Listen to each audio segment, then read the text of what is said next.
What if Harry's blood activated ancient wards across Britain and every dark wizard felt pain? Chapter 1, The Awakening. Harry's lungs burned as he sprinted through the maze, the Triwizard Cup gleaming just ahead. Cedric appeared from a side path, gaining ground quickly. They locked eyes for a split second before a massive root shot out, wrapping around Cedric's ankle. Harry skidded to a halt. "Go on, Potter," Cedric shouted, struggling against the writhing plant. "Take it." Harry hesitated, then pointed his wand. Reducto. The root shattered, freeing Cedric's leg. "You should have just taken the cup," Cedric said, climbing to his feet. "Yeah, well," Harry shrugged, "wouldn't be right, would it?" They approached the trophy together, its silver surface reflecting the eerie blue light of the maze. "Together then?" Cedric suggested. "Hogwarts victory either way." Harry nodded, stomach churning with inexplicable dread. "On 3. 1, 2, 3. Their hands closed around the handles simultaneously, and immediately Harry felt the familiar hook behind his navel. The portkey. But this wasn't supposed to happen. They slammed into solid ground, Harry's bad leg buckling beneath him. His wand rolled away. "Where are we?" Cedric asked, helping Harry up. Harry scanned their surroundings, a graveyard shrouded in mist, ancient headstones jutting from the ground like broken teeth. Recognition hit him like a bludgeon. "I've been here before," he whispered. "In my dreams." A figure emerged from the darkness, cradling something in its arms. Something small and horrifically misshapen. "Kill the spare," hissed a high, cold voice that froze Harry's blood. "Cedric, run!" Harry screamed, lunging for his wand. A flash of green light erupted from the figure's wand. Harry tackled Cedric sideways, both crashing behind a large gravestone as the killing curse shattered the headstone behind where they'd stood. "What the hell?" Cedric gasped. "It's Voldemort," Harry whispered, peering around the stone. "We need to get back to the cup." But Wormtail was already circling toward them, and Harry's scar exploded with pain so intense his vision swam. He couldn't think, couldn't move. "Potter," Cedric whispered urgently, "I'll distract him, you get to the cup." Before Harry could protest, Cedric fired a stunning spell over the top of the gravestone.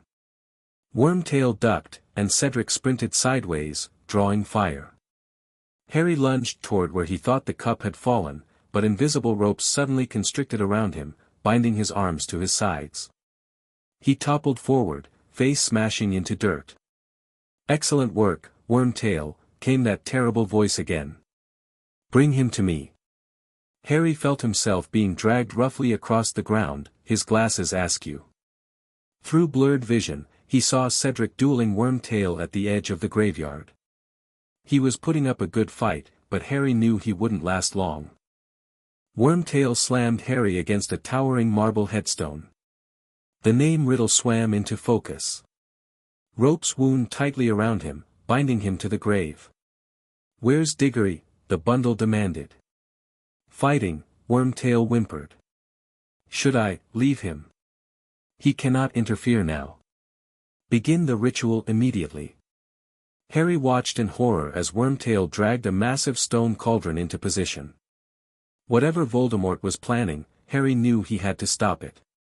He strained against the ropes, but they only tightened, cutting into his skin. Flames erupted beneath the cauldron, and the liquid within heated rapidly. Wormtail approached the bundle, unwrapping it with trembling hands. Harry caught a glimpse of what lay inside, a child-sized form with scaly, raw skin, flat snake-like face, and glowing red eyes. He retched as Wormtail lowered the creature into the bubbling potion. "Bone of the father, unknowingly given, you will renew your son."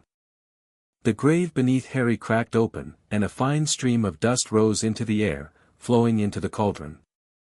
"Flesh of the servant, willingly given, you will revive your master." Wormtail extended his right hand over the cauldron, a silver dagger gleaming in his left. Harry looked away as Wormtail screamed, followed by a splash. Then Wormtail was standing before him, tears streaking his rat-like face. Blood of the enemy, forcibly taken, you will resurrect your foe. The dagger sliced into Harry's arm.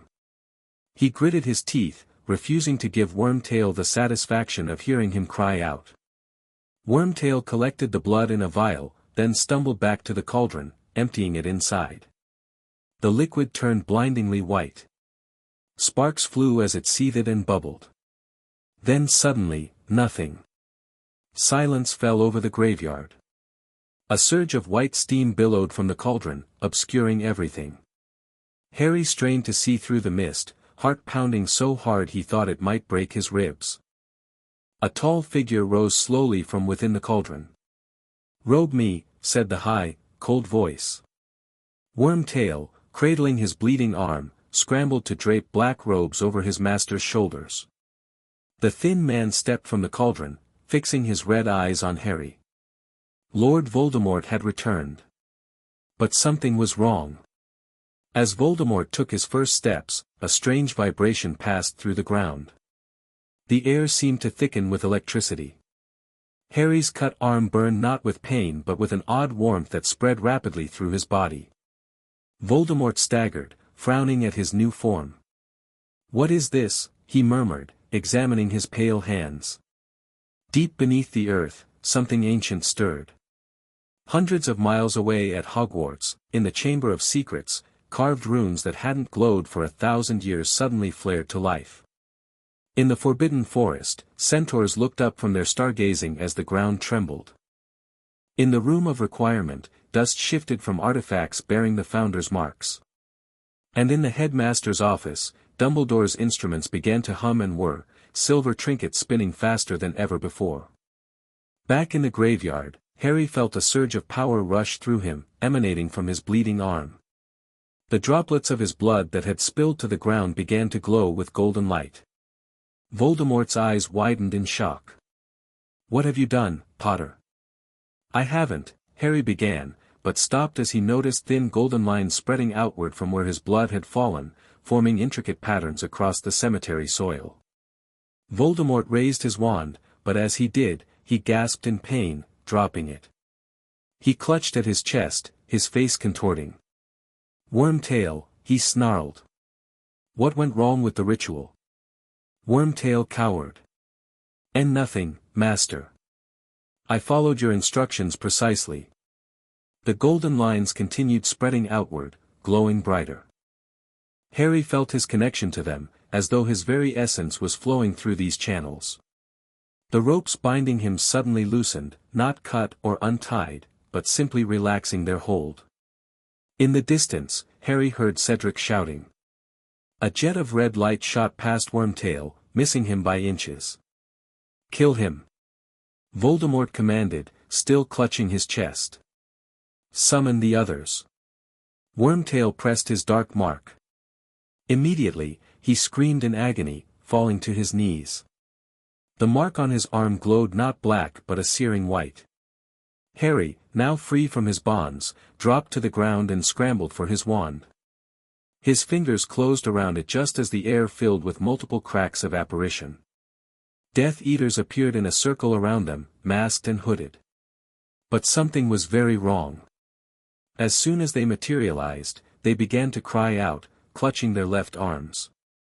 Several fell to their knees. "What is happening?" Voldemort demanded, his voice losing its cold control. "What is this magic?" Harry backed away, wand raised, utterly confused but sensing an opportunity. Cedric appeared at his side, breathing hard. "Potter, we need to go," he panted. "Now." "The cup," Harry nodded. "Accio Triwizard Cup."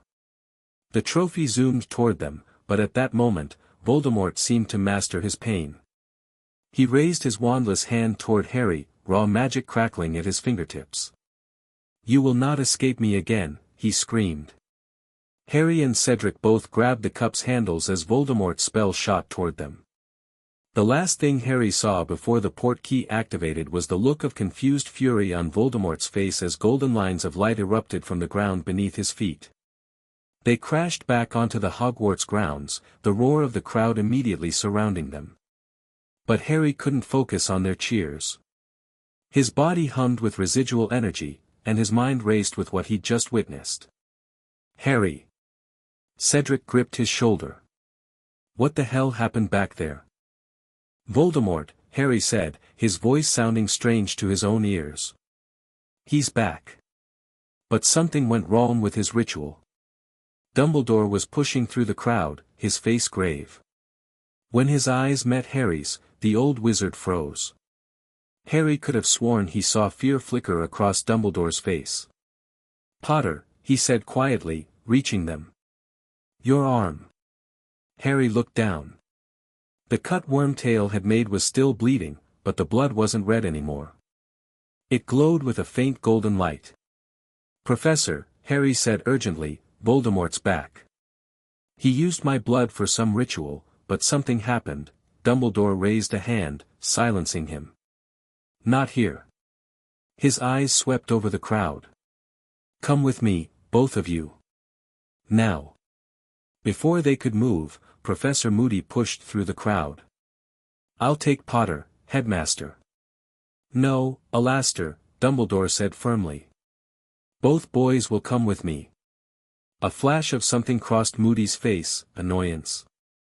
Anger. But he stepped back with a curt nod. As Dumbledore led them toward the castle, Harry felt a strange sensation, like invisible threads connecting him to the earth beneath his feet. And stranger still, he could sense presences. Dark smudges in his awareness, scattered across Britain. One was very close, right behind them, in fact. He turned back to look at the crowd and locked eyes with Moody, who was watching them intently. The strange awareness flared, and Harry knew with sudden certainty that something was very wrong with their defense professor. Professor Dumbledore, Harry whispered, I think Moody isn't Moody. Dumbledore's stride didn't falter, but his hand moved slightly closer to his wand pocket. Explain. I don't know how, but I can feel something. Dark magic. The dark mark. He has one. Dumbledore's eyes widened fractionally. Without turning around, he murmured, Minerva, Severus, to me, please. McGonagall and Snape, who had been following at a distance, moved quickly to join them. Severus, please escort Mr. Diggory to the hospital wing, Dumbledore said calmly. Minerva, we have an impostor in our midst. The man posing as Alastor Moody bears the dark mark. McGonagall's hand flew to her throat. Albus, are you certain? Harry is, Dumbledore said simply. Snape's dark eyes bored into Harry's. And how would Potter know such a thing? Harry met his gaze evenly. I can feel it. Like I can feel yours, Professor. Snape's face drained of what little color it had. He took an involuntary step back. Severus, later, Dumbledore said. For now, Mr. Diggory needs medical attention, and we must deal with our impostor before he realizes we're onto him. Cedric looked reluctantly at Harry. I want to know what's going on. And you will, Dumbledore assured him.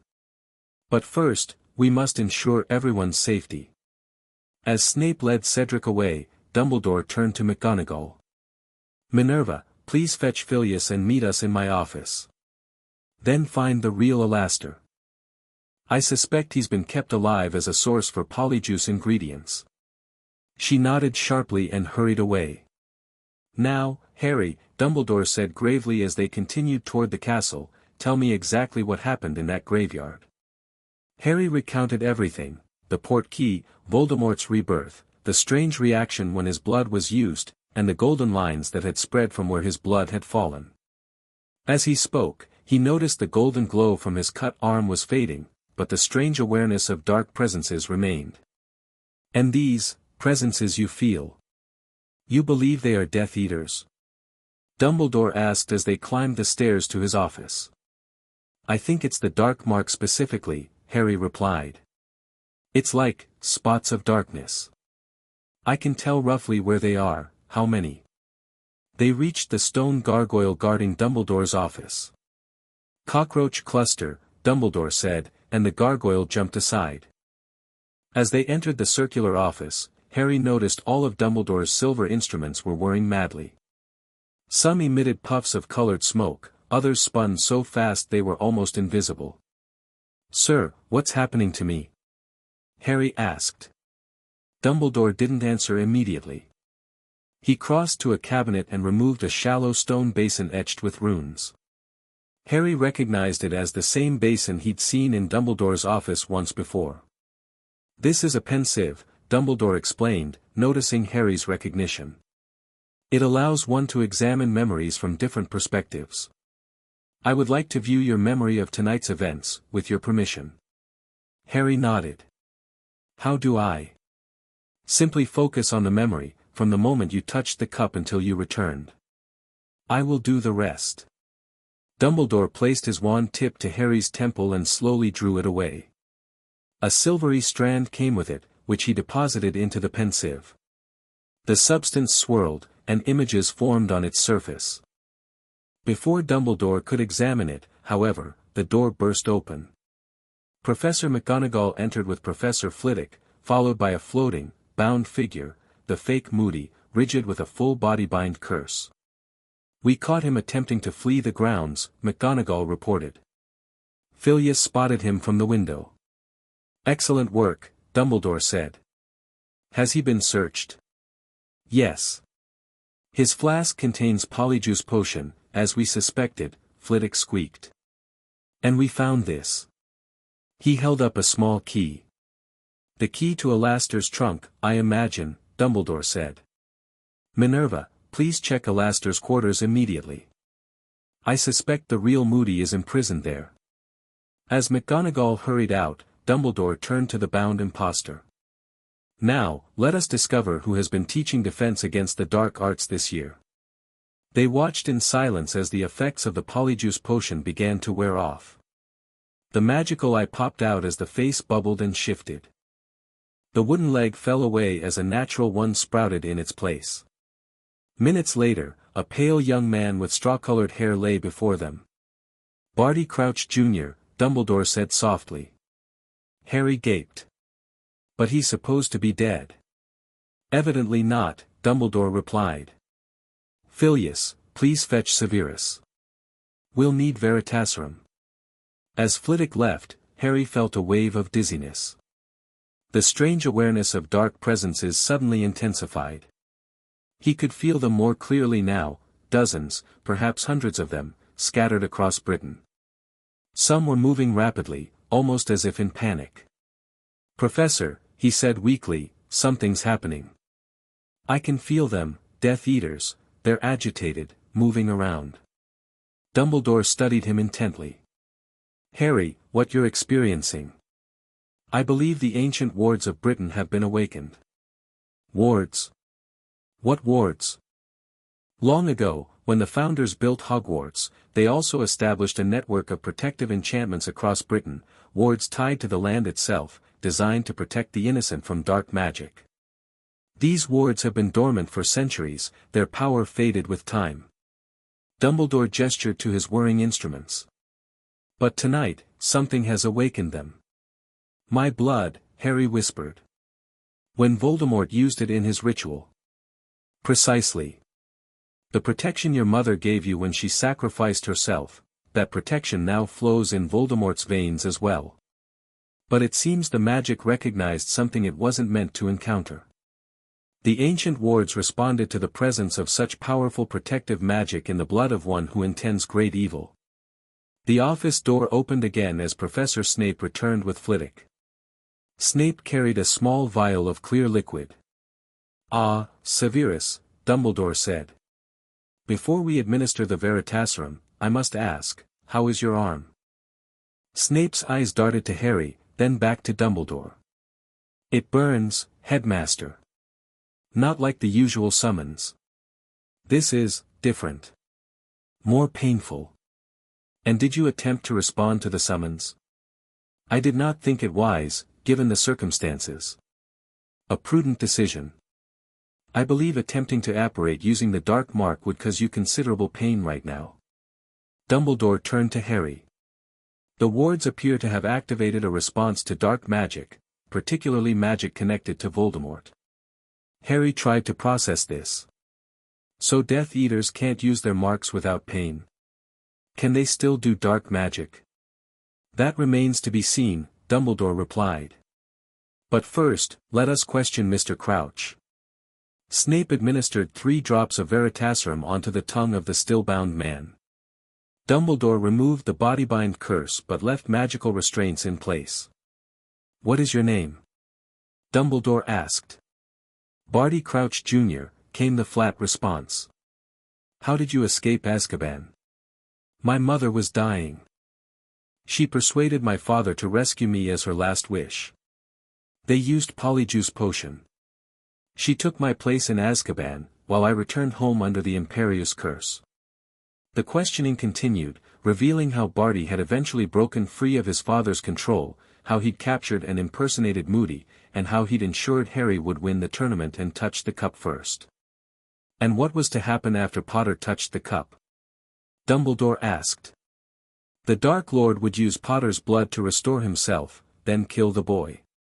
I was to make sure no one knew of the Dark Lord's return until it was too late.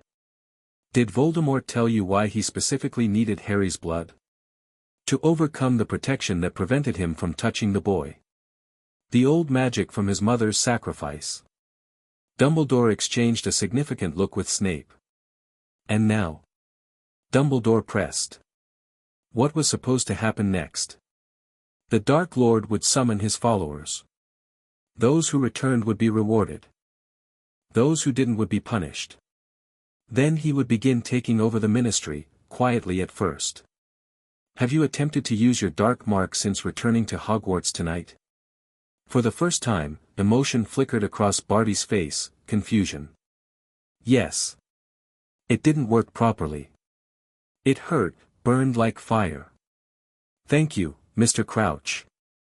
Severus, please summon Madame Bones from the ministry. I believe the head of magical law enforcement should handle this personally, rather than involving Cornelius immediately. As Snape left to send the message, McGonagall returned. We found Alastor, Albus. He's alive but very weak. Poppy is tending to him now. Excellent. And our other champions? The students? Miss Delacour and Mr. Crumb have been treated for minor injuries. The students have been returned to their dormitories, though rumors are flying. And the Diggories are with their son in the hospital wing. Dumbledore nodded. Minerva, please inform our guests, Madame Maxime and Igor, that there has been an incident, but that all students are safe. Do not mention Voldemort's return just yet. And... He hesitated, keep an eye on Igor. Harry indicates he bears the dark mark. McGonagall's eyes widened slightly, but she nodded and departed. Professor Flitwick, please escort Mr. Crouch to a secure location. I suggest the room behind the Great Hall, it has suitable containment enchantments. Once they were alone, Dumbledore turned back to Harry. Now, let us examine your memory more closely. They both leaned over the pensieve, and Harry felt himself falling into the silvery substance. They landed in the graveyard, watching as events unfolded from a third-person perspective. Harry found it disturbing to watch himself bound to the headstone, to see Wormtail performing the ritual again. Dumbledore observed everything with intense concentration. When they reached the moment where Harry's blood entered the cauldron, he moved closer, studying the golden light that began to emanate from the spilled drops. Remarkable, he murmured. Look there, Harry. He pointed to the ground where the golden lines were spreading outward from the blood. Harry hadn't noticed it before, but the patterns weren't random, they formed ancient runes, connecting to one another in an intricate web. Those are ward anchors, Dumbledore explained. Activation points for the protective network. Your blood, carrying your mother's sacrifice, triggered them. They watched as the Death Eaters arrived and immediately clutched their arms in pain. Harry noticed something he hadn't seen in the moment, a faint golden glow emanating from beneath their sleeves. The memory ended as Harry and Cedric grabbed the portkey. They returned to Dumbledore's office, Harry's mind reeling with new information. Sir, what does all this mean? He asked. Dumbledore walked to the window, gazing out at the grounds. It means, Harry, that we have an unexpected advantage. Voldemort's followers cannot use their dark marks without pain, potentially limiting their ability to communicate and coordinate. And if, as I suspect, the wards also affect their ability to perform truly dark magic, their combat capabilities may be significantly reduced. But Voldemort himself? He has my blood now. Yes, and therein lies both danger and opportunity. He took your blood to overcome the protection that prevented him from touching you. But I suspect he got more than he bargained for. Dumbledore turned back to face Harry. Your connection to these wards is unprecedented. You can sense the dark marks. Perhaps, in time, you will develop other abilities related to this connection. Harry absently rubbed his scar, which had finally stopped burning. But why can I feel the wards? Is it just because it was my blood? I believe it's more complex than that. Your mother's sacrifice created a powerful protective charm. That protection now exists in 3 places, within you, within Voldemort, and now, activated in the ancient ward network. You are, in essence, connected to the wards through both your blood and the original protection. A thought struck Harry. Sir, could the wards help us find Voldemort? Perhaps, in time. But remember, Voldemort now shares your blood. He may find ways to shield himself from the ward's effects or even manipulate them himself. Harry felt suddenly exhausted, the adrenaline of the night finally wearing off. He sank into a chair, his leg throbbing where he'd injured it in the maze. I should let you rest, Dumbledore said gently. You've been through a tremendous ordeal. But before you go, there is one more thing we should check. He approached Harry and gently took his arm, examining the cut Wormtail had made. It had stopped bleeding, but a thin golden line remained visible beneath the skin, tracing the path of a vein. Fascinating, Dumbledore murmured. The connection is physical as well as magical. A knock at the door interrupted them. Professor Snape entered, looking unusually tense. Madam Bones will be here within the hour, he reported. And there's something else. The dark mark, it's not just painful. I attempted a simple hex, and the pain intensified significantly. Dumbledore's eyebrows rose. The wards are responding to intent as well as the mark itself. Interesting. There's more, Snape continued. Karkaroff has fled. And I've received reports from certain contacts. Death Eaters across the country are in disarray. Some are experiencing debilitating pain when attempting any magic at all. The severity must correspond to their dedication to dark magic, Dumbledore mused. Those who have committed the worst atrocities suffer the most. Harry thought of the presences he could feel. Some of them are moving. Traveling fast. Seeking escape, no doubt, Snape said. Or medical attention. We must act quickly, Dumbledore decided. Severus, contact the Order members, the old crowd. They should be ready to mobilize. Snape nodded curtly and left. The Order?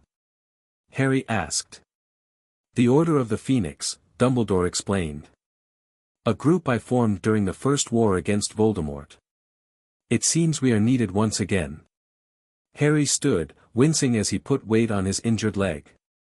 I want to help. I need to understand what's happening to me, to these wards. And you shall, Dumbledore promised. But first, you need rest and healing. Go to the hospital wing. I'll have Madame Pomfrey give you dreamless sleep potion. Tomorrow, we'll begin to make sense of all this. Harry nodded reluctantly. As he turned to go, Dumbledore added, Harry, be cautious about sharing what you've learned tonight. Until we understand the full extent of these changes, it would be best to keep your connection to the wards between us. Yes, sir. What about Ron and Hermione? You may tell them, of course. Their discretion and support will be invaluable. Now go, rest. As Harry made his way to the hospital wing, the castle felt different around him. He could sense the ancient magic in its walls more acutely than ever before, as if it were humming at a frequency he was only now able to hear. And beyond Hogwarts, those dark presences lingered in his awareness, some stationary, others moving frantically, all connected to him through an ancient network of magic he never knew existed. In the hospital wing, Ron and Hermione were already waiting, along with the entire Weasley family. Mrs. Weasley engulfed him in a hug the moment he entered. "Harry. Oh, we've been so worried." "I'm okay," he assured her, though he felt anything but okay. Madame Pomfrey bustled over, tutoring at his various injuries. "Bed, Potter. Now." As she treated his leg and the cut on his arm, spending an unusually long time examining the golden line beneath his skin, Harry found himself surrounded by concerned faces. "What happened, mate?" Ron asked quietly. Harry glanced around at everyone listening eagerly. "I can't, not everything. Not here." Hermione nodded understandingly. "Later, then."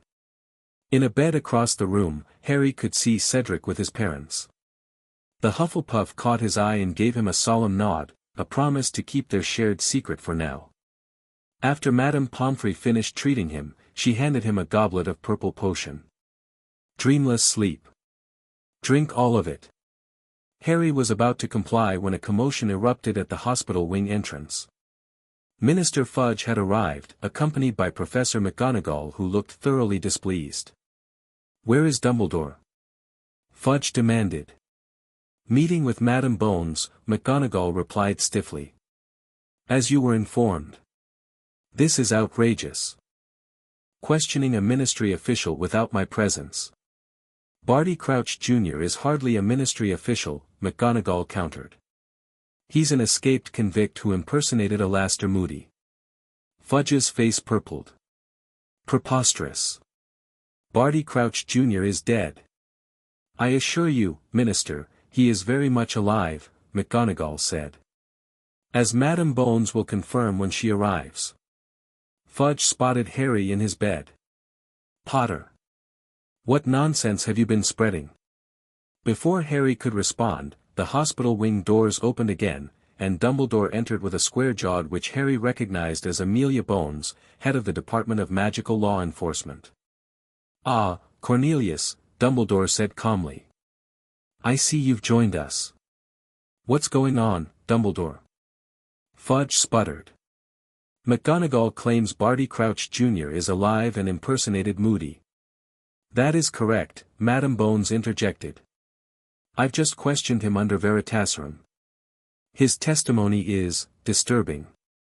"Impossible." Fudge insisted. "This is some kind of trick. Perhaps you'd like to question him yourself?" Dumbledore suggested mildly. "Though I warn you, you may not like what you hear about Voldemort's return." The hospital wing went deadly quiet. Fudge looked as though he'd been slapped. "You know who returned?" That's the truth," Dumbledore said firmly. "As verified by Mr. Crouch under Veritaserum, and witnessed by Harry Potter and Cedric Diggory." All eyes turned to Cedric, who nodded grimly from his bed. "It's true, Minister. I saw him with my own eyes. He tried to kill us." Fudge's face cycled through shock, denial, and finally, a kind of calculating assessment. "This is a serious claim. I'll need to verify, with all due respect, Minister," Madame Bones cut in, "I've already begun the verification process. The evidence is overwhelming. We need to act quickly." "Now see here, Amelia," Fudge blustered, "policy decisions of this magnitude require proper ministerial." A scream from outside the castle interrupted him. Then another. And another. McGonagall rushed to the window. Merlin's beard. Everyone crowded around the windows. In the darkness outside, people were pointing at the sky. Harry pushed his way forward to see. Above the forbidden forest, green light illuminated the clouds, a colossal dark mark hung in the sky. But something was wrong with it. The skull and snake symbol appeared to be disintegrating, golden light eating away at its edges like acid through paper. "What's happening to it?" Ron whispered beside Harry. "The wards," Harry replied quietly. "They're fighting back." As they watched, the dark mark crumbled completely, dissolving into sparks that faded against the night sky. A collective gasp went up from the onlookers below. Fudge turned pale. Was that a message?" Dumbledore said gravely. "Voldemort announcing his return. But it seems the ancient magic of this land has its own response." Harry felt a strange surge of energy course through him as the last of the dark mark disappeared.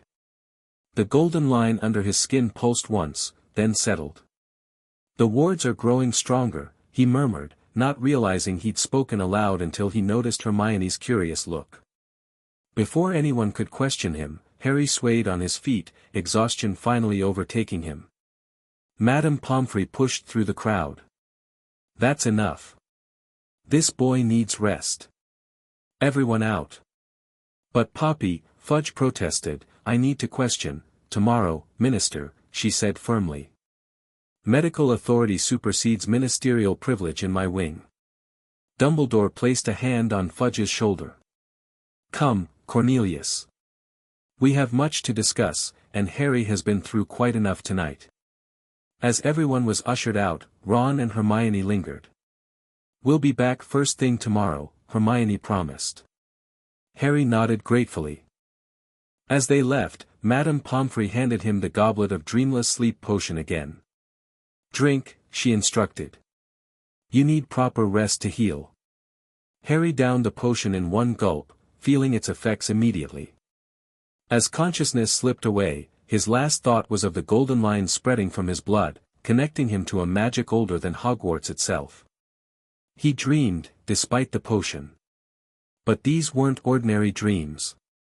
Harry found himself standing in the Hogwarts Great Hall, but not as he knew it. The walls were rough-hewn stone, the tables crude wooden affairs. 4 figures stood in the center, arguing intensely. "The wards must be linked to bloodlines," insisted a tall, severe-looking man with a silver beard. "Only then will they endure beyond our lifetimes." "Blood magic borders on the dark arts," Salazar, countered a red-haired woman in blue robes. "I won't be part of such a system." "Not dark, Rowena," said a plump, kind-faced witch. "Protective. Think of the children we mean to teach."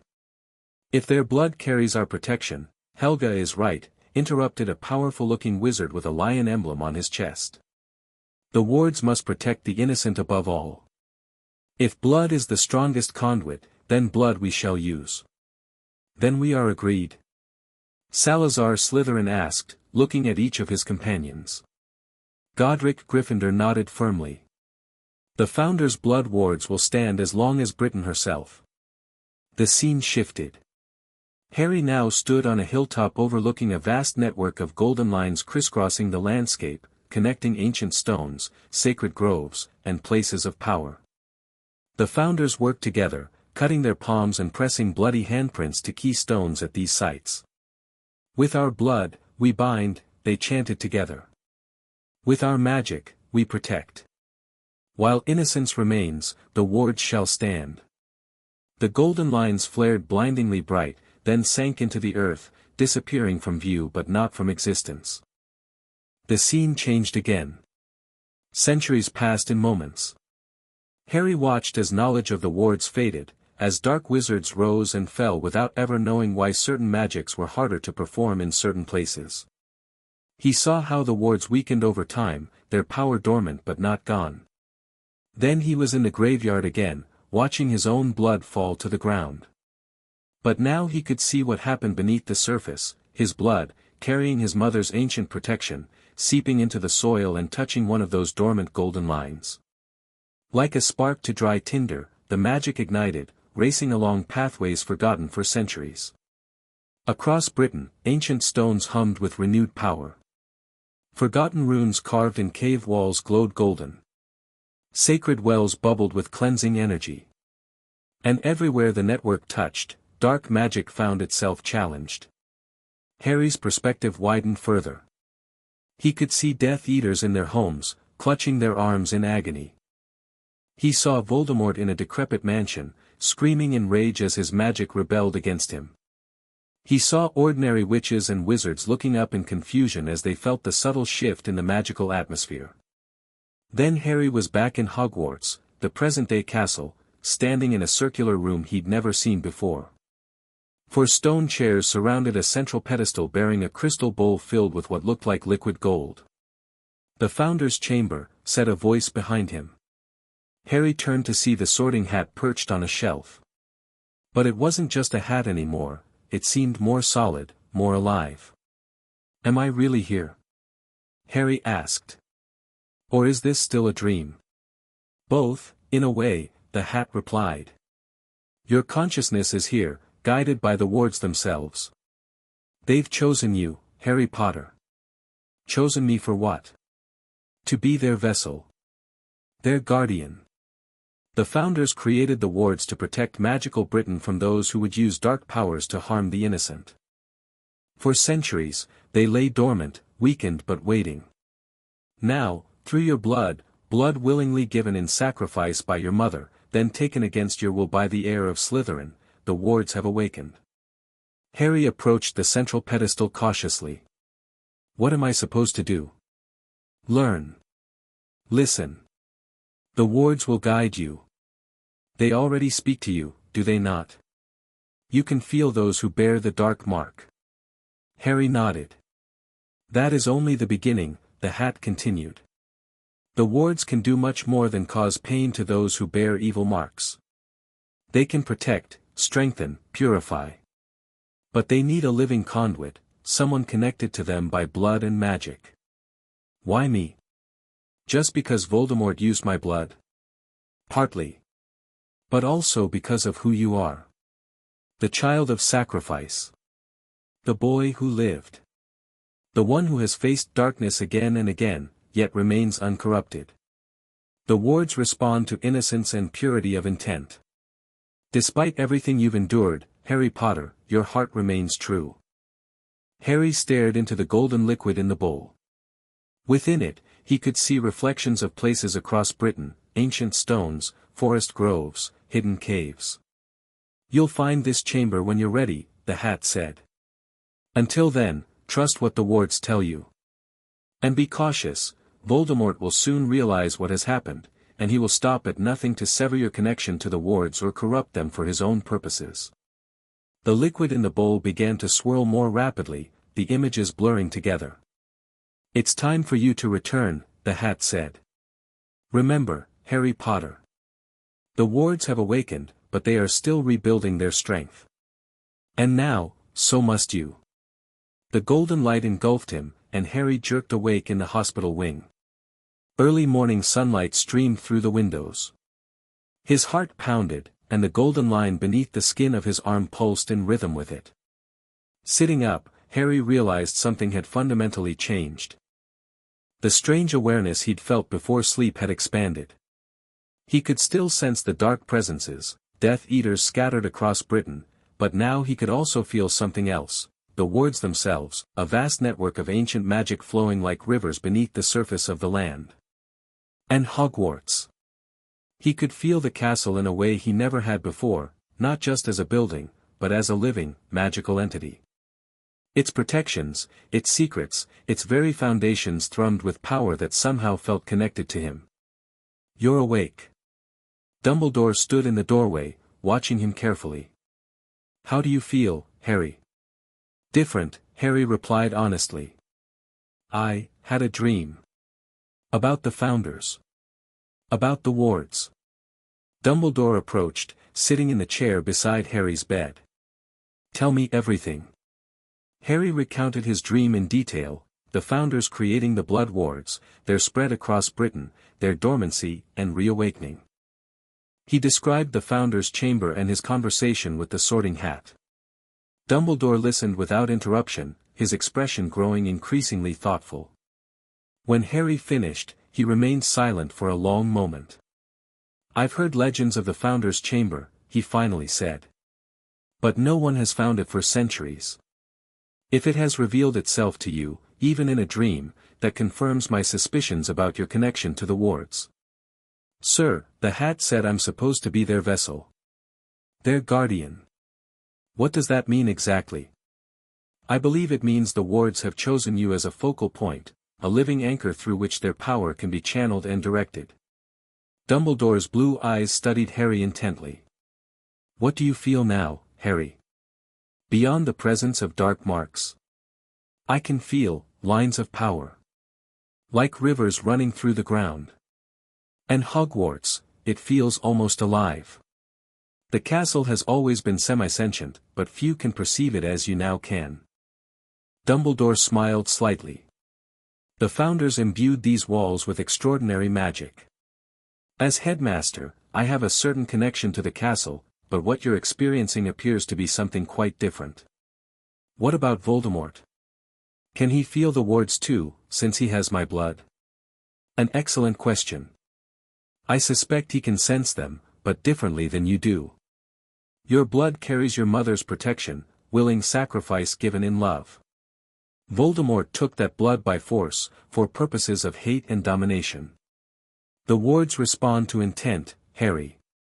That's what makes them so powerful and so rare. A thought occurred to Harry. Sir, if the wards cause pain to people with dark marks when they try to use dark magic, what about Professor Snape? Professor Snape's situation is indeed complicated, Dumbledore acknowledged. His mark connects him to Voldemort, but his current intentions are not aligned with dark purposes. I suspect he experiences discomfort but not the debilitating pain that true Death Eaters feel. Harry wasn't entirely convinced, but he nodded anyway. Now, Dumbledore continued, there are decisions to be made. Minister Fudge spent much of last night attempting to deny the evidence of Voldemort's return. Fortunately, Madame Bones was most insistent about the validity of the Veritaserum testimony, and Mr. Diggory's account has been difficult for him to dismiss. So he believes it now. Let's say he's finding it harder to deny publicly, which is progress of a sort. However, his primary concern appears to be avoiding panic rather than preparing for conflict. Harry frowned. But people need to know the truth. They need to be ready. Indeed they do. Which is why the Order of the Phoenix has already begun reconvening. Sirius is contacting former members as we speak. Sirius is here. Harry perked up. Not at Hogwarts, no. It remains too risky for him to show himself openly until his name can be cleared. But he is safe, and working on our behalf. Dumbledore paused. There's another matter we must discuss, Harry. Your summer arrangements. Harry's heart sank. Every year, the same conversation. Every year, the same result, return to the Dursleys. I presume I'll be going back to Privet Drive, he said flatly. Initially, yes, Dumbledore said. The blood protection from your mother still requires you to call your aunt's house home. However, given these new developments with the wards, I believe your stay can be significantly shorter this year. Harry looked up hopefully. 2 weeks should suffice to recharge the protection, Dumbledore continued. After that, arrangements will be made for you to join Sirius and the others at a secure location. 2 weeks, Harry repeated. It was still 2 weeks too many, but better than the entire summer. Furthermore, Dumbledore added, I believe it would be beneficial for you to begin learning about the wards immediately.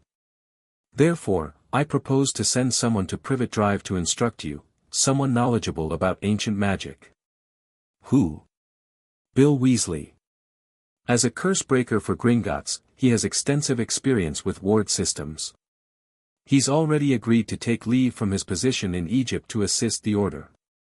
Harry nodded, genuinely pleased. He liked Bill from their brief meeting at the Quidditch World Cup. There's one more thing, Dumbledore said, his expression turning grave.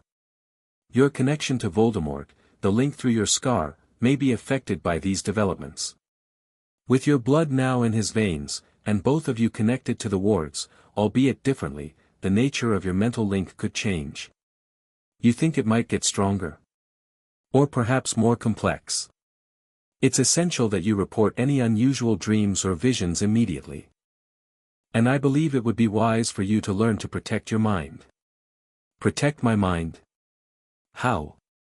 Through the art of occlumency, mental defense against external penetration. Professor Snape is our resident expert. Harry couldn't help grimacing. Snape? Sir, he hates me. Professor Snape, Harry, Dumbledore corrected gently. And while your relationship has been strained, he understands the importance of this training. However, given the complexity of the situation, we will wait until after your stay at Privet Drive to begin these lessons. Before Harry could respond, the hospital wing doors opened, and Ron and Hermione hurried in. Harry! Hermione exclaimed. You're awake. We've been waiting for hours, Ron added. Pomfrey wouldn't let us in until now. Dumbledore stood. I'll leave you with your friends, Harry. We'll speak again before the end of term. Rest today, and remember, discretion regarding the wards. As Dumbledore departed, Ron and Hermione took seats beside Harry's bed. What happened last night? Hermione asked urgently. Everyone's talking about the dark mark that appeared over the forest, and how it dissolved. Harry looked around to ensure they were alone, then quietly told them everything: the graveyard, Voldemort's return, the strange reaction to his blood, and the awakening of the ancient wards. Blood wards across all of Britain. Hermione whispered, eyes wide. I've read about theoretical networks, but nothing on that scale has been documented for centuries. Well, they weren't active until yesterday, Harry pointed out. And the knowledge was lost over time, according to my dream. Your dream about the Founders? Ron asked skeptically. Mate, are you sure that was real? I mean, dreamless sleep potion is supposed to stop dreams. Dumbledore seemed to think it was significant, Harry replied. And it explains what I can feel now, the wards, the Death Eaters. You can actually feel them? Hermione leaned forward, fascinated. The people with dark marks. Harry nodded. Like dark spots in my awareness. Some are moving, some are stationary. There are quite a few in London, I think. Blimey, Ron breathed. That could be dead useful. You're like a Death Eater detector. Ron! Hermione scolded, then turned back to Harry. What does it feel like? Strange, Harry admitted. Not painful or anything. Just knowledge. Like knowing where your limbs are without looking at them, except these aren't my limbs. They're darkness. Corruption. And the wards themselves? Like rivers of light running through the ground. Connecting places of power. I can feel them strongest here at Hogwarts. That makes sense, Hermione said thoughtfully. The castle would be a major nexus point if the Founders created the ward network. Yeah, and in my dream, there was a special chamber, the Founders' Chamber. The Sorting Hat said I'd find it when I was ready. Ron looked skeptical again. Another secret chamber? Let's hope this one doesn't have a basilisk. I wonder what the wards can do, Hermione mused. Besides causing pain to Death Eaters, I mean. The hat said they can protect, strengthen, purify, Harry recalled. But I don't know how to actually use them. I just feel them. You'll figure it out, Ron said confidently. You always do. Their conversation was interrupted as the hospital wing doors opened again. Cedric entered, looking much improved from the night before. Potter, he said, approaching Harry's bed. Got a minute? Ron and Hermione exchanged glances. We'll go get breakfast, Hermione said tactfully. We'll bring you something back, Harry. After they left, Cedric sat in the chair Hermione had vacated. How are you feeling? Better, Harry replied. You? Physically fine. Mentally? Cedric shook his head. Still processing everything. That graveyard. You know who. Yeah. They sat in silence for a moment, united by their shared trauma. The ministry's in an uproar, Cedric finally said. My father says Fudge is trying to contain the situation, but too many people saw that dark mark last night. And the way it dissolved, people are asking questions. What's the official line? So far, nothing. They're still figuring out what to tell the public. Dad says Madam Bones is pushing for full disclosure, but Fudge is resistant. Harry nodded, unsurprised. And what about the other thing? The wards? Dumbledore asked me not to mention that part, Cedric said quietly. Just to confirm that you know who is back. Is it true, what he said? That Death Eaters feel pain when they try to use dark magic now? That's what it looks like, Harry confirmed. And I can sense them, people with dark marks. Cedric's eyes widened. Seriously? That's quite an advantage. I suppose so. If I can figure out how to use it properly. Listen, Potter, Cedric said, his expression earnest, I know we haven't always been close, but after what we went through. I want you to know you can count on me.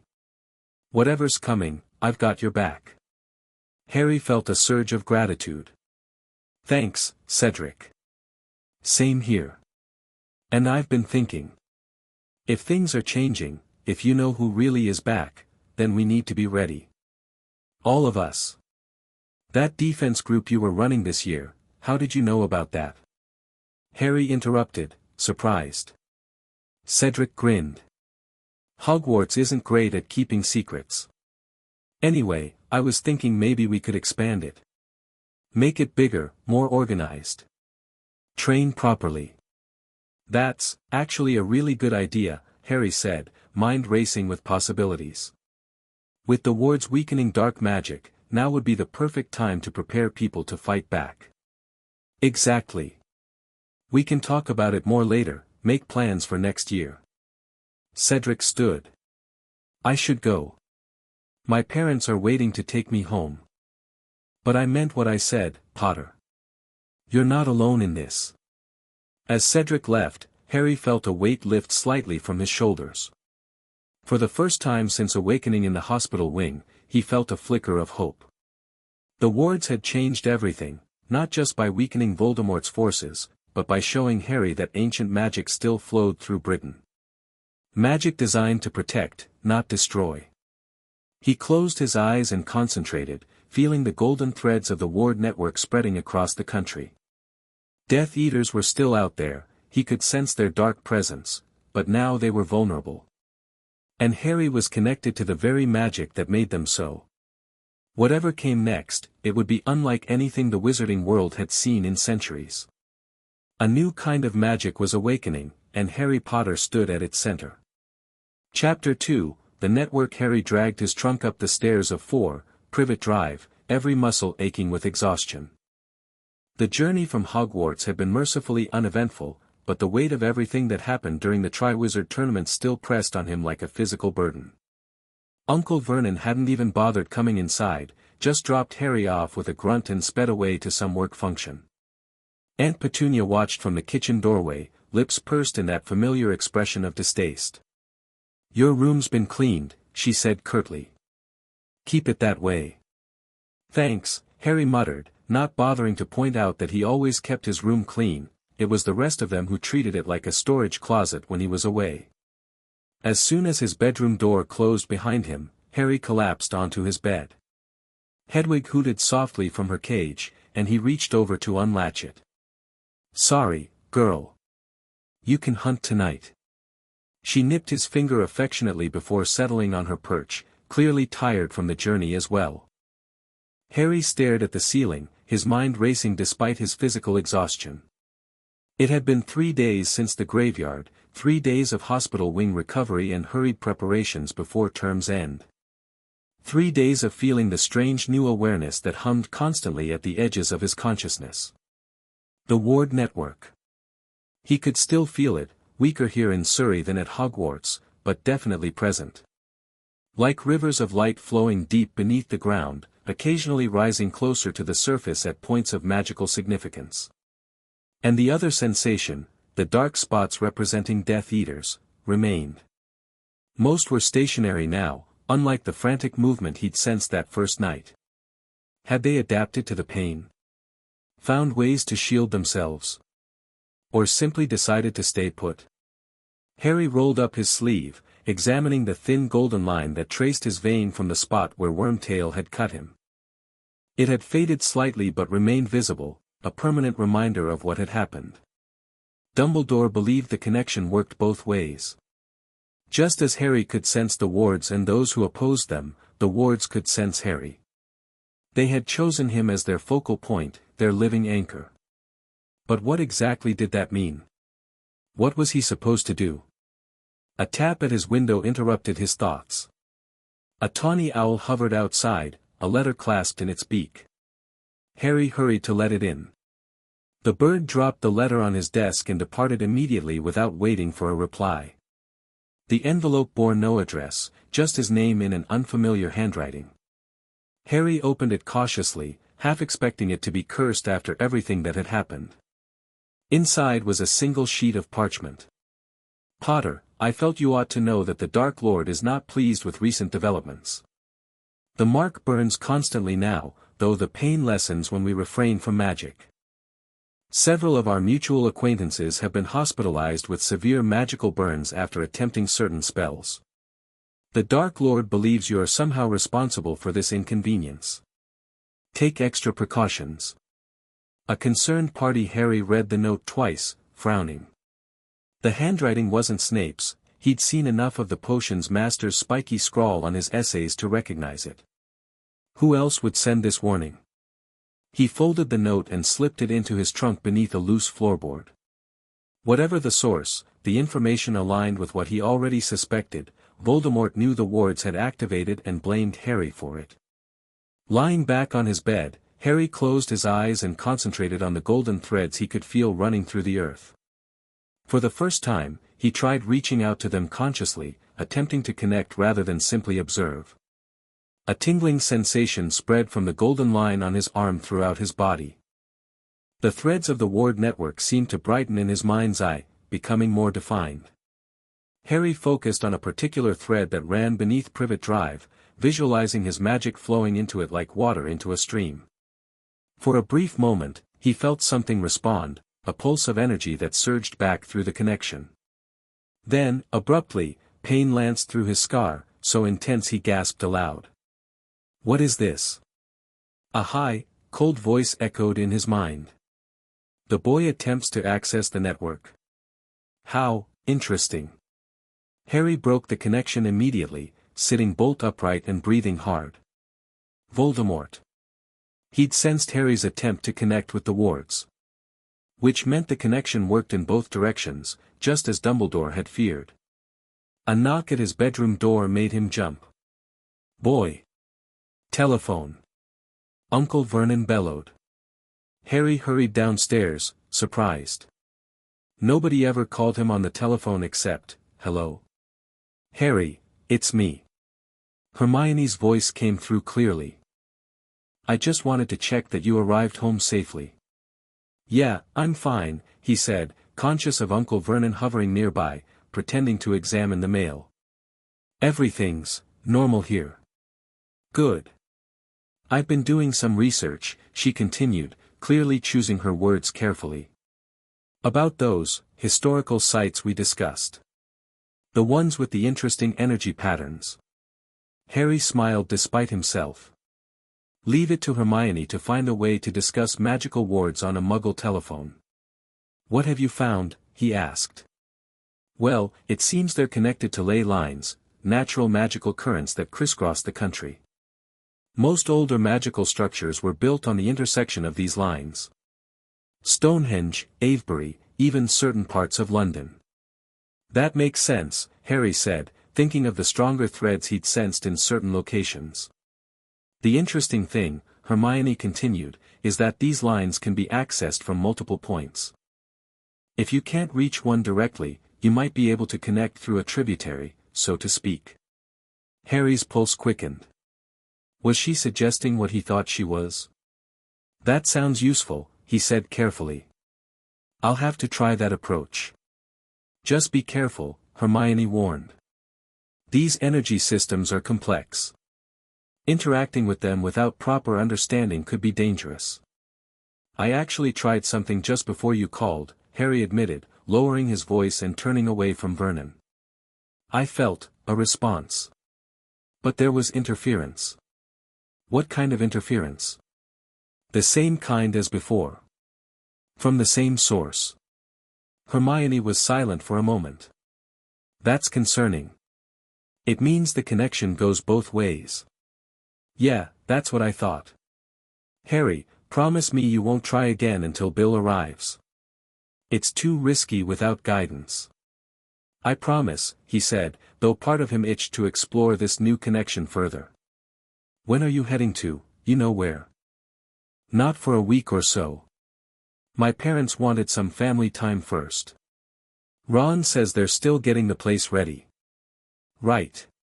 Harry tried not to sound too disappointed. 2 weeks at Privet Drive stretched before him like an eternity. I should go, Hermione said. My parents are waiting for dinner. Stay safe, Harry. And remember what Dumbledore said about keeping a low profile. I will. Thanks for calling, Hermione. Harry hung up, feeling slightly better for having heard a friendly voice. As he turned to head back upstairs, he found Uncle Vernon blocking his path. Who was that? Vernon demanded. Not another of your freaky friends, was it? Just a classmate, Harry replied evenly. Checking about summer homework. Vernon's eyes narrowed suspiciously. Listen here, boy. After that stunt your lot pulled last summer with the fireplace, I won't tolerate any more abnormality in this house. You keep your freakishness to yourself, or there'll be consequences. Understood? Perfectly, Harry said, fighting to keep his voice level. I'll be in my room. He slipped past his uncle and returned upstairs, seething quietly. Only 13 more days. He could endure 13 days of the Dursleys. He'd endured worse. That night, Harry dreamed of the Ward network again. He soared over Britain like a bird, following the golden threads as they wove across the landscape. Some areas glowed brightly with magical energy, Hogwarts being the brightest, but also other places he didn't recognize. Ancient stone circles, solitary hills, hidden caves. And scattered throughout, he could see the dark spots that represented Death Eaters. Most remained in their homes, but a few moved cautiously along the periphery of the golden threads, as if testing their boundaries. In his dream, Harry descended to one of these moving figures.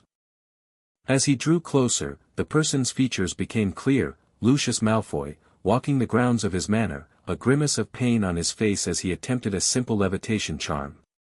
The dark mark on his arm glowed an angry red through his sleeve. It's getting worse, Malfoy muttered to himself.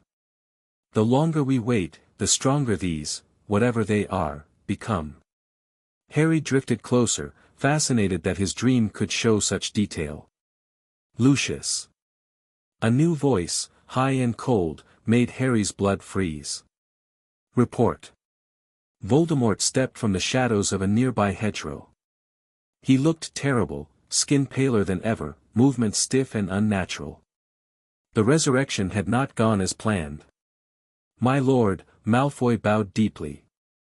I've tested the boundaries as you requested.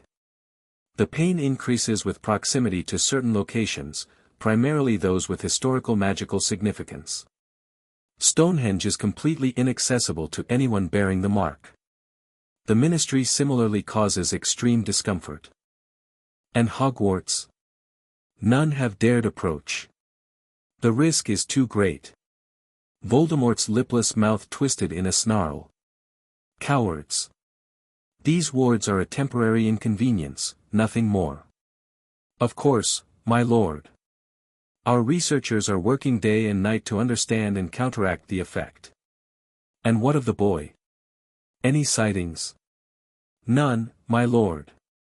The Order has hidden him well. No matter. I can sense him now, through our shared blood. He dreams of us even now. Harry tried to pull back, to wake himself, but found he couldn't. Voldemort's red eyes seemed to look directly at him. "Yes, Potter," he hissed. "I feel your presence. Did you think our connection would be severed so easily? It has merely evolved." Harry struggled harder to wake up, panic rising in his chest. "You've connected yourself to ancient magic you cannot possibly understand," Voldemort continued. "Magic that will destroy you in the end.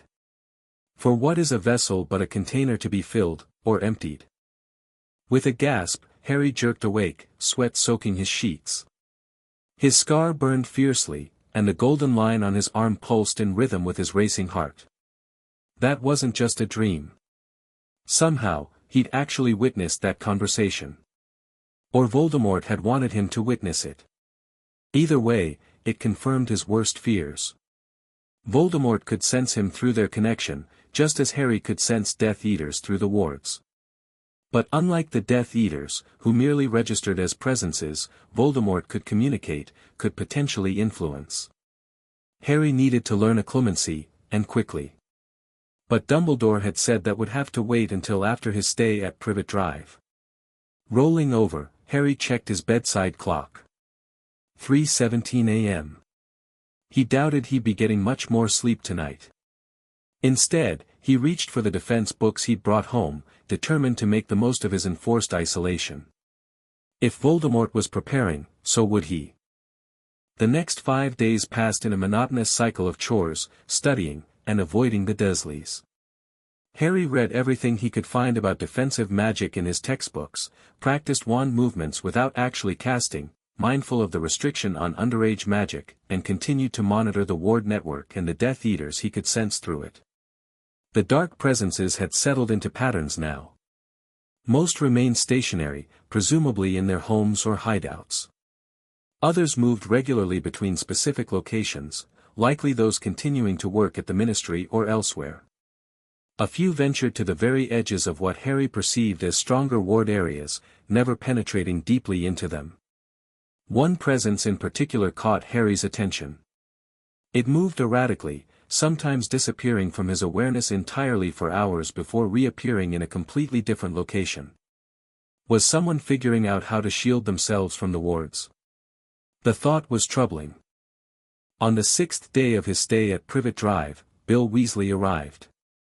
Harry was weeding the garden when a tall, red-haired figure in surprisingly normal-looking Muggle clothes walked up the driveway. "Watcher, Harry," Bill said with a grin, using Tonks's favorite greeting. "Bill." Harry straightened up, wiping soil from his hands. "Brilliant to see you." "Likewise. Your aunt home?" "I should probably introduce myself properly." Harry nodded, leading Bill to the front door. Aunt Petunia answered, her eyes widening at the sight of the tall wizard with his long ponytail and fawn earring.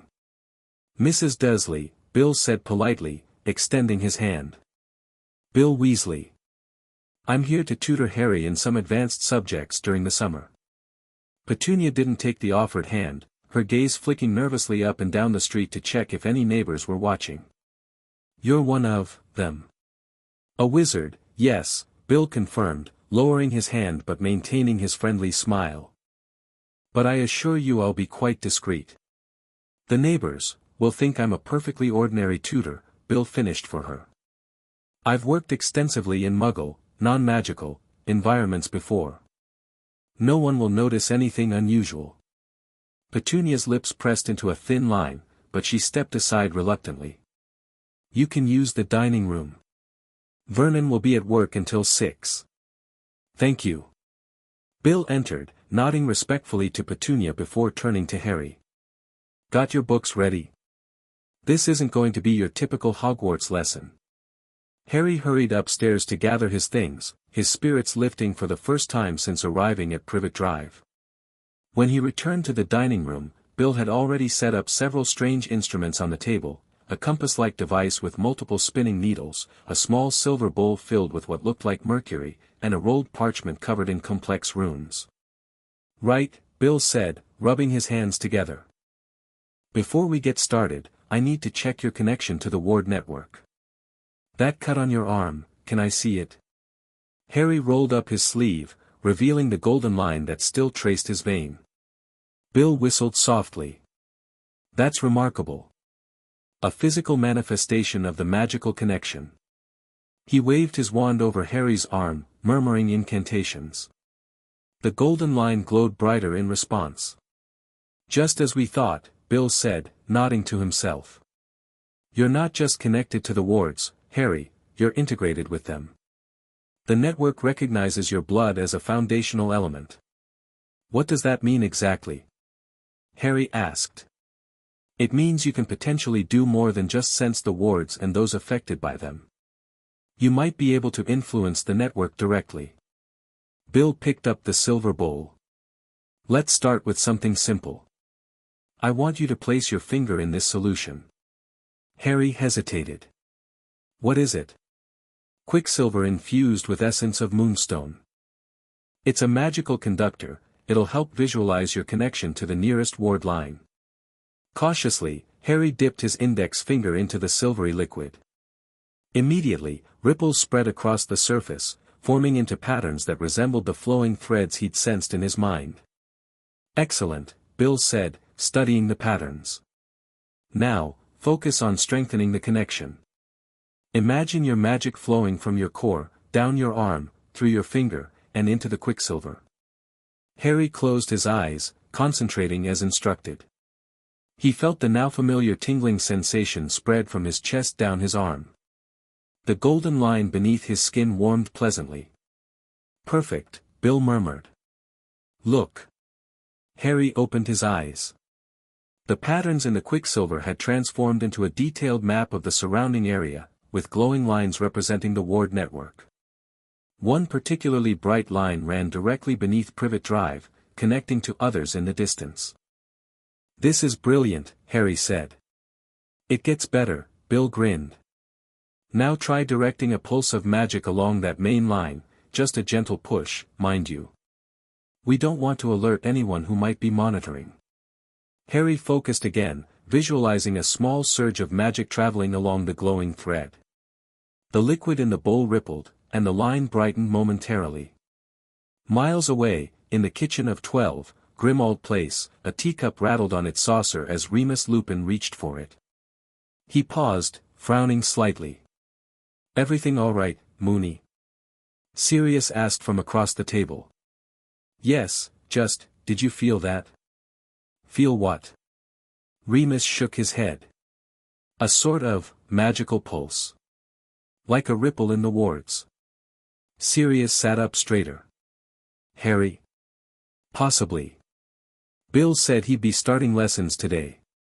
Back at Privet Drive, Harry watched as the quicksilver settled again. What did I just do? He asked. You sent a pulse along the ward line, Bill explained. It's like dipping your toe in a pond, creates ripples that spread outward. Anyone with sufficient magical sensitivity who's connected to or near the wards might have felt it. Is that dangerous? Could Voldemort track it back to me? Bill shook his head. Not a gentle pulse like that. The wards themselves mask the exact origin point. It's more like sensing that there's activity on the network rather than pinpointing who's causing it. Good. Harry hesitated, then decided to share his concerns. I've been having dreams, or visions, I suppose, of Voldemort. He knows about the wards and my connection to them. He said he could sense me through our shared blood. Bill's expression grew serious. That's concerning, but not unexpected. Dumbledore warned this might happen. Has he attempted to communicate directly? Or influence you in any way? Just talking, so far. Threats, mostly. We'll need to work on some basic mental shielding then, until you can start proper occlumency lessons. Bill rolled out the parchment covered in runes. These are ancient ward symbols. Some date back to the Founder's era, others are even older. Learning to recognize and interpret them will help you understand what you're sensing. For the next 2 hours, Bill guided Harry through the basics of ward theory, how magical protections were anchored, how they drew power, how they recognized threats. The Founder's wards, he explained, were unique in their use of blood magic combined with intent recognition. Most wards are binary, you're either allowed in or you're not, Bill said. But the founders created something more nuanced. Their wards assess intent as well as identity. That's why the dark mark triggers a response, it's a physical manifestation of harmful intent. But what about people like Snape? Harry asked. He has the mark but works for Dumbledore now. That's where the intent aspect comes in. The wards can distinguish between someone who bears the mark but doesn't currently intend harm, versus someone actively pursuing dark magic. That's why some Death Eaters experience worse pain than others when attempting magic. Could someone trick the wards? Mask their intentions somehow? Bill nodded gravely. That's exactly what we're worried about. The Death Eaters aren't stupid, they'll be looking for loopholes, ways to shield themselves or even corrupt the wards entirely. Harry thought of the erratic presence he'd been monitoring. I think someone already might be. There's a Death Eater who keeps disappearing from my awareness, then reappearing elsewhere. That's valuable intelligence, Bill said, pulling out a small notebook. Can you describe the pattern? Any regular locations or times? Harry closed his eyes, recalling the movements. It's mostly around London, I think. Disappears for hours at a time, especially during the night. Reappears briefly in the morning, then vanishes again until evening. Bill jotted this down. Could be someone testing a shielding method. Or possibly using magical transportation that temporarily masks their presence, certain forms of portkey travel might do that. What can we do about it? For now, keep monitoring. Note any changes or patterns. The Order has people watching known Death Eaters, but your awareness gives us a significant advantage. Bill checked his watch. We should wrap up for today. I'll be back day after tomorrow to continue. Wait, Harry said, suddenly remembering. There's something else I've been seeing in dreams, a circular room with 4 stone chairs and a pedestal with a golden bowl. The Sorting Hat called it the Founder's Chamber. Bill's eyes widened. The Chamber of Harmony? That's supposed to be a myth. The Chamber of what? Harmony. According to legend, the Founders created a hidden space where they could combine their powers and directly access the ward network. No one's found it for centuries, most believe it never actually existed. The Hat said I'd find it when I was ready, Harry said. It's somewhere in Hogwarts. Bill ran a hand through his long hair. If it's real, and if you can access it. Harry, that would be incredible. The chamber supposedly contains tools that can manipulate the wards on a fundamental level. Tools like what? Nobody knows exactly. The legends mention instruments of the elements, objects that correspond to each founder's affinity. Gryffindor's fire, Hufflepuff's earth, Ravenclaw's air, and Slytherin's water. Together, they could supposedly amplify or redirect the ward energies. Harry thought of the golden liquid in the bowl from his dream. That sounds like what I saw. Make sure you tell Dumbledore about this, Bill said seriously. If the Chamber of Harmony is real and accessible to you, it could change everything. After Bill left, Harry spent the evening practicing the visualization exercises he'd been taught. By focusing on the golden line in his arm, he could enhance his perception of the ward network, tracing its paths across Britain more clearly. The erratic presence he'd noticed before appeared again, materializing suddenly in what felt like central London. Harry concentrated on it, trying to get a clearer sense of its location. For a brief moment, he felt something more specific, not just a presence, but a flicker of identity. A sense of aristocratic arrogance, a streak of fear, and a calculating intelligence. Lucius Malfoy. The realization startled Harry so much he broke the connection. He hadn't just sensed Malfoy's presence, he'd caught an impression of his personality, his emotional state. Was this a new development in his connection to the wards, or had he accidentally reached through the network in a way Bill hadn't taught him? Either way, it confirmed his suspicion. Malfoy was testing methods of shielding himself from the wards, appearing and disappearing from Harry's awareness as he experimented. That night, Harry wrote letters to Ron, Hermione, and Sirius, sharing what he'd learned from Bill, though being careful not to include anything too sensitive in case the owls were intercepted. To Dumbledore, he wrote specifically about the Chamber of Harmony and his increasing ability to sense not just the presence of dark marks but occasionally the identities behind them. As the days passed, Harry's lessons with Bill continued, growing more advanced. They practiced sending controlled pulses along the ward lines, creating temporary surges in specific locations, and even, cautiously, attempting to trace the source of dark presences Harry sensed. This last exercise proved most difficult. The wards seemed designed to alert rather than track precisely, showing the general area of dark magic but not exact locations unless the caster was very close to a major ward line. It's a privacy measure, Bill explained. The founders wanted to protect people from dark magic without creating a system that could be used to spy on everyone. They were rather ahead of their time in that regard. On the 10th day of Harry's stay at Privet Drive, the Daily Prophet finally acknowledged Voldemort's return, sort of.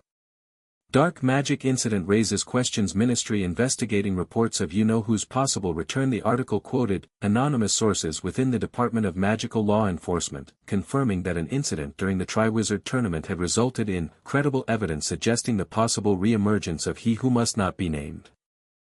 Minister Fudge was quoted as urging calm while the investigation continued, emphasizing that, even if these reports prove accurate, the ministry is well prepared to handle any threat. A separate sidebar article noted the strange phenomenon of dark marks appearing and dissolving over various locations in Britain, which the ministry attributed to magical atmospheric disturbances of unknown origin. They're still hedging, Harry told Bill during their lesson that day. Not a full confirmation. Politics, Bill said with disgust. Fudge is walking a tightrope, acknowledging enough to cover himself if things get worse, while downplaying the threat to avoid panic. Meanwhile, Percy says the ministry's in chaos behind the scenes. What kind of chaos? Several high-ranking officials have suddenly taken leave for health reasons, almost certainly Death Eaters affected by the wards. The Auror office is quietly being expanded, and Madam Bones is conducting a department-by-department security review. At least that's something, Harry said. Bill nodded grimly. The problem is, some in the ministry see the wards as an opportunity, a way to identify dark wizards automatically. There's talk of creating detection points at the ministry entrances that would intensify ward effects, essentially forcing anyone with a dark mark to reveal themselves. That sounds useful, though, Harry argued. Why wouldn't we want that? Because not everyone affected by the wards deserves Azkaban, Harry. Some took the mark under duress or were misled. Others, like Snape, changed sides. A blanket policy treating everyone the same would be unjust. Harry thought of Draco Malfoy. According to his latest letter from Hermione, rumors suggested the younger Malfoy had been marked early as punishment for his father's failures, potentially against his will. I see your point, he conceded. Besides, Bill continued, pushing too hard would just drive the Death Eaters further underground. Right now, we have an advantage because they're disorganized and in pain. If we force them to develop countermeasures more quickly, we could lose that edge. Their discussion was interrupted by a tapping at the window. A handsome eagle owl hovered outside, carrying a small package. Bill cast several detection spells before allowing Harry to retrieve it. No curses or tracking charms, he confirmed. But be careful anyway. The package contained a small silver amulet and a note in unfamiliar handwriting. Potter, this amulet temporarily suppresses dark mark detection. The effect lasts approximately 3 hours before requiring recharging. I provide this not as aid to the Dark Lord's cause, but as evidence that countermeasures are being developed. The Dark Lord believes the ward network can be corrupted rather than merely evaded. Research into ancient blood magic continues. A concerned party Harry showed the note to Bill, who examined the amulet with growing concern. This is sophisticated work, he said. Goblin silver with dampening runes. It creates a localized field that interferes with the ward's detection capabilities. Who do you think sent it? Harry asked. Someone with access to significant resources and advanced magical knowledge. Someone hoping to undermine Voldemort from within, perhaps. Should we report this to Dumbledore? Absolutely. And the Order's researchers will want to examine this amulet. It might help us develop countermeasures to their countermeasures. That evening, after Bill had left with the amulet, Harry resumed his monitoring of the ward network.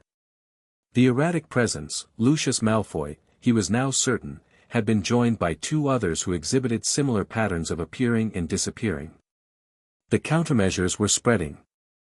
Harry focused on strengthening his connection to the nearest ward line, using the techniques Bill had taught him. The golden thread beneath Privet Drive responded to his magic, brightening in his mind's eye. Show me the chamber, he thought, directing the request along the ward line toward Hogwarts. Show me how to find it. For a moment, nothing happened. Then, like a ripple returning to its source, a pulse of magic traveled back along the connection. Harry's mind filled with images, corridors he recognized from Hogwarts, moving staircases, a particular pattern of stones in a seventh-floor wall. The Room of Requirement. Of course. But the images didn't stop there. He saw himself pacing before the wall, thinking specific words: I need to access the Founder's power. I need to find the Chamber of Harmony. I need to protect the innocent. The door that appeared in his vision was unlike the one he'd seen before when using the Room of Requirement for DA meetings. This one was ancient oak bound with iron, bearing the crests of all four houses. Harry's excitement grew as the vision continued, showing him entering the chamber, approaching the central pedestal with its golden bowl. But before he could see what happened next, pain lanced through his scar, breaking the connection. Interesting discoveries, Potter. Voldemort's voice whispered in his mind. The Chamber of Harmony, how convenient that the wards would guide you there. Harry slammed his occlumency shields into place, the basic ones Bill had taught him, nowhere near as strong as he needed, but better than nothing. The pain receded slightly. Your pathetic mental barriers cannot keep me out for long, Voldemort continued. Not when we share blood, not when we both connect to the same network. Harry gritted his teeth, focusing on maintaining his shields. Get out of my head. I wonder, Voldemort mused, ignoring Harry's resistance, what would happen if I were to access this chamber first? The wards recognize my blood as yours, after all. Fear shot through Harry. Could Voldemort actually enter the Chamber of Harmony? Would the wards recognize him as a valid user because of Harry's blood? Stay away from Hogwarts, Harry thought fiercely. A cold laugh echoed in his mind. Or what, boy? Will you stop me? You can barely control your connection to the wards. I have studied blood magic for decades. The presence withdrew suddenly, leaving Harry gasping and sweating. He needed to warn Dumbledore immediately. If Voldemort could access the Chamber of Harmony, the entire ward network could be at risk. He scribbled a hasty note explaining what had happened and sent it with Hedwig, instructing her to find Dumbledore as quickly as possible. Then he sent a second note to Bill, asking him to come early for their next lesson. Sleep was impossible that night. Harry paced his small bedroom, alternating between monitoring the ward network and practicing his occlumency shields. The dark presences across Britain seemed unusually active, with more movement than he'd observed in days. Something was happening. Preparations being made. At dawn, Hedwig returned with Dumbledore's response: Harry, thank you for this crucial information. Additional protections have been placed at Hogwarts to prevent unauthorized access to the castle during the summer months. I do not believe Voldemort can enter the Chamber of Harmony without physically being at Hogwarts, regardless of the blood connection. However, your concern is well-founded. The blood tie creates possibilities we must carefully guard against. I have instructed Bill to accelerate your training. You will be relocated to headquarters earlier than planned, tomorrow night rather than next week. Be prepared for departure at 9 p.m. A guard will collect you. In the meantime, practice your mental shields constantly. Do not attempt further communication with the wards without Bill's supervision. Albus Dumbledore relief washed over Harry. He'd be leaving Privet Drive tomorrow night, far earlier than expected. And Dumbledore was taking the threat to the Chamber of Harmony seriously.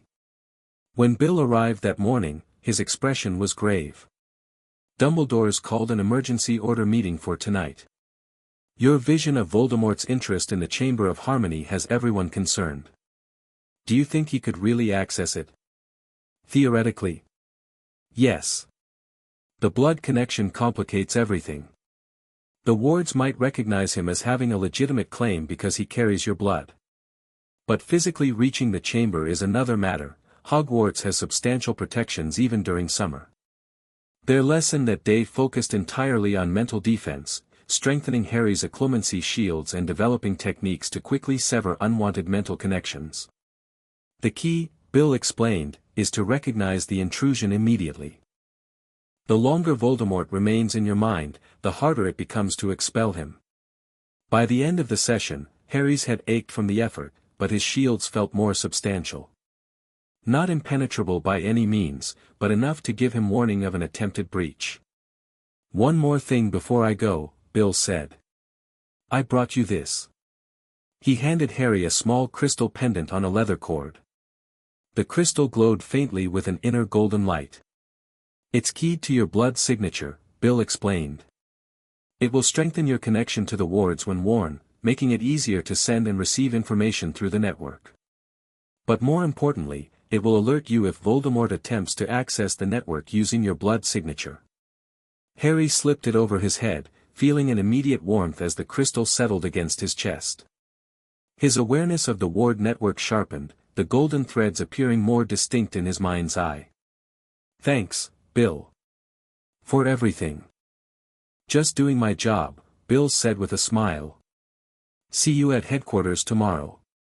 That night, Harry packed his belongings, eager to leave Privet Drive. His enhanced connection to the wards through the crystal pendant allowed him to monitor the Death Eater movements more clearly. The pattern of activity concerned him, clusters of dark presences gathering briefly before dispersing, like troops receiving orders. At exactly 9 p.m. the following evening, the doorbell rang. Uncle Vernon, who'd been informed of Harry's early departure with obvious relief, answered it. Who the devil are you? Harry heard him demand. Alastor Moody, came a gruff reply. Here for the boy. Harry hurried downstairs with his trunk and Hedwig's cage. In the hallway stood the real Mad-Eye Moody, looking far worse for wear than his imposter had, but unmistakably the genuine article with his rotating magical eye and scarred face. Ready, Potter, he growled. Yes, sir. Good. Say your goodbyes. We're on a tight schedule. Harry turned to the Dursleys, who were watching the exchange with a mixture of fear and disgust. Well, by then. Aunt Petunia sniffed. Uncle Vernon grunted. Dudley remained hidden in the living room. Right, Moody said, clearly unimpressed. Let's go. Outside, Harry was surprised to find not just Moody but an entire guard waiting, Tonks, Lupin, Kingsley Shacklebolt, and several others he didn't recognize. Bit much for an escort, isn't it? He asked Lupin as they walked briskly down Privet Drive. We've had intelligence suggesting Death Eaters might attempt to intercept you, Lupin replied quietly. Despite their difficulties with magic currently, they remain dangerous.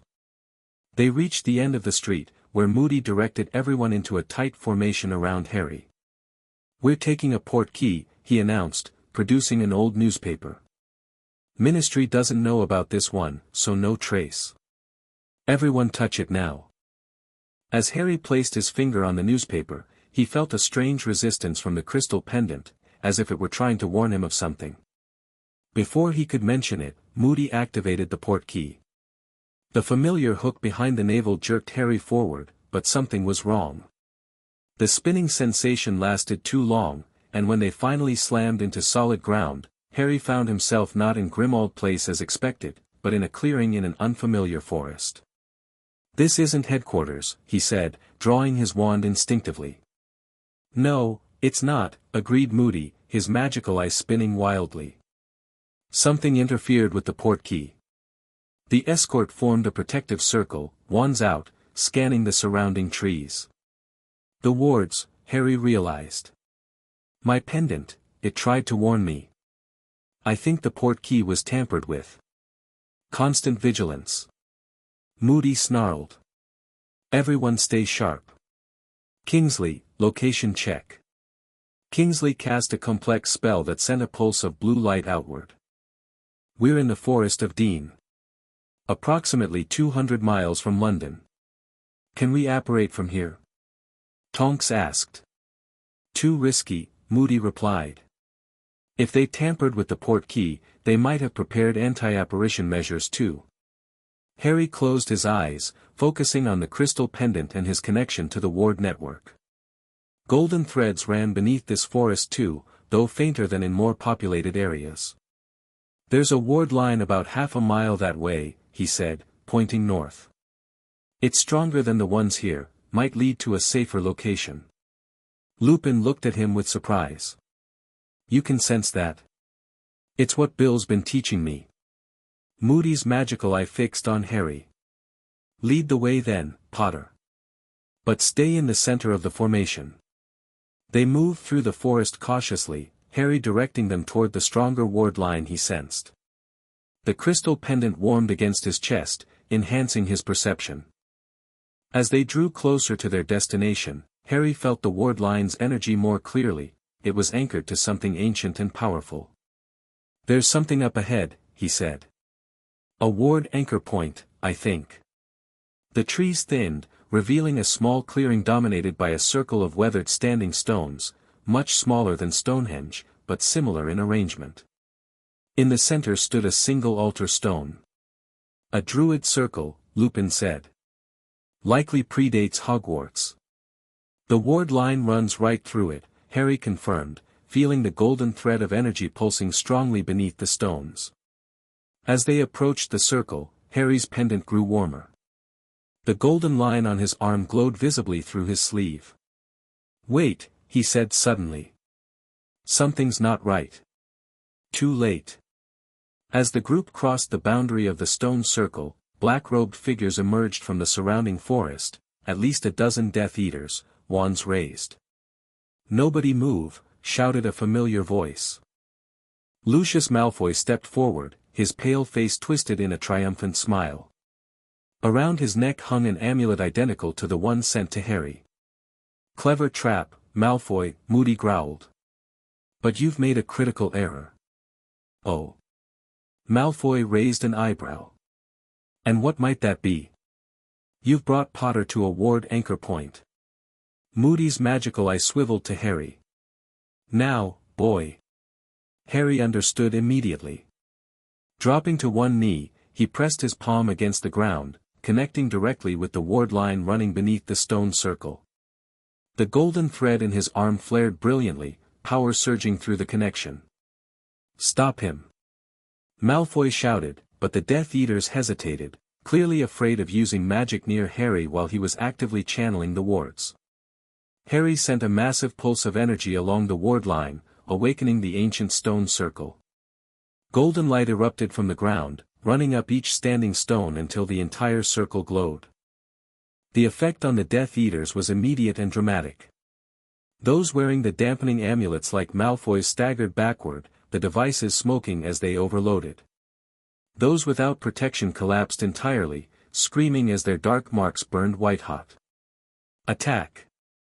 Moody ordered, and the Order members sprang into action, stunning the incapacitated Death Eaters before they could recover.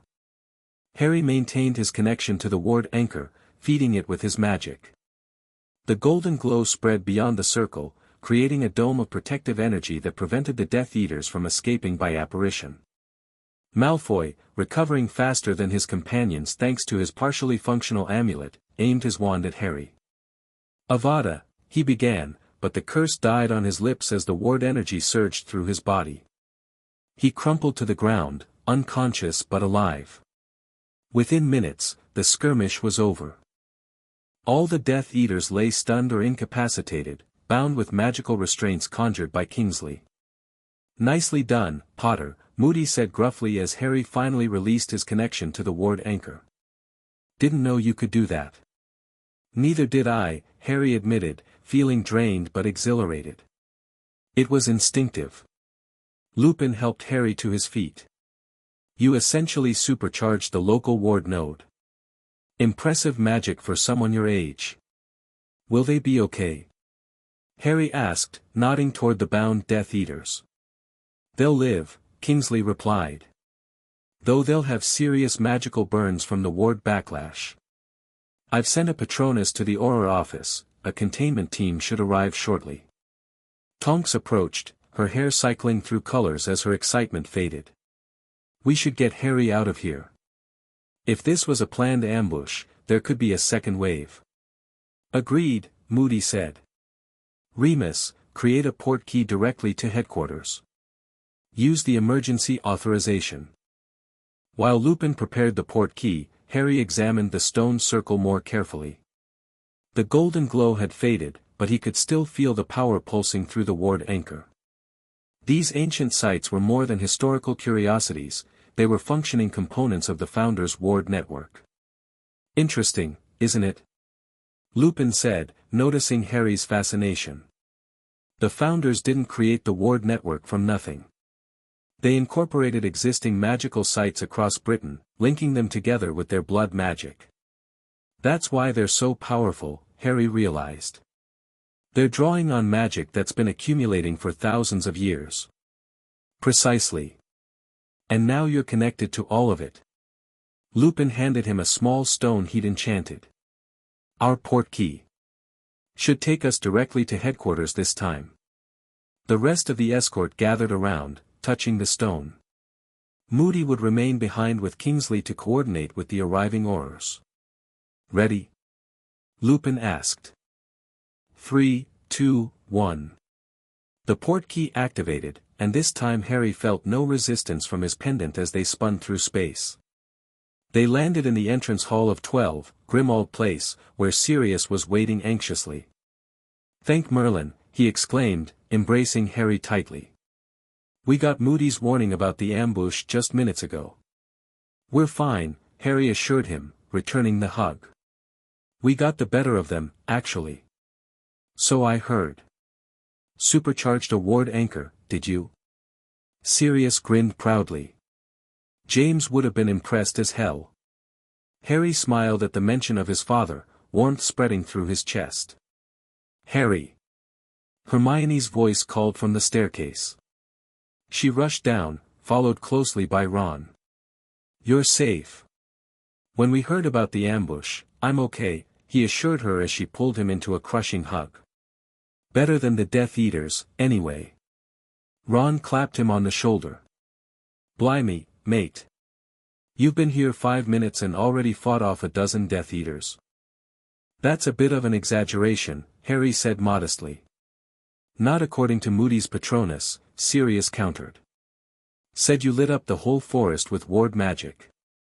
Before Harry could respond, Mrs. Weasley emerged from the kitchen, wiping her hands on her apron. Harry. Thank goodness you're safe. You must be starving after all that excitement. Dinner's nearly ready, wash up, all of you.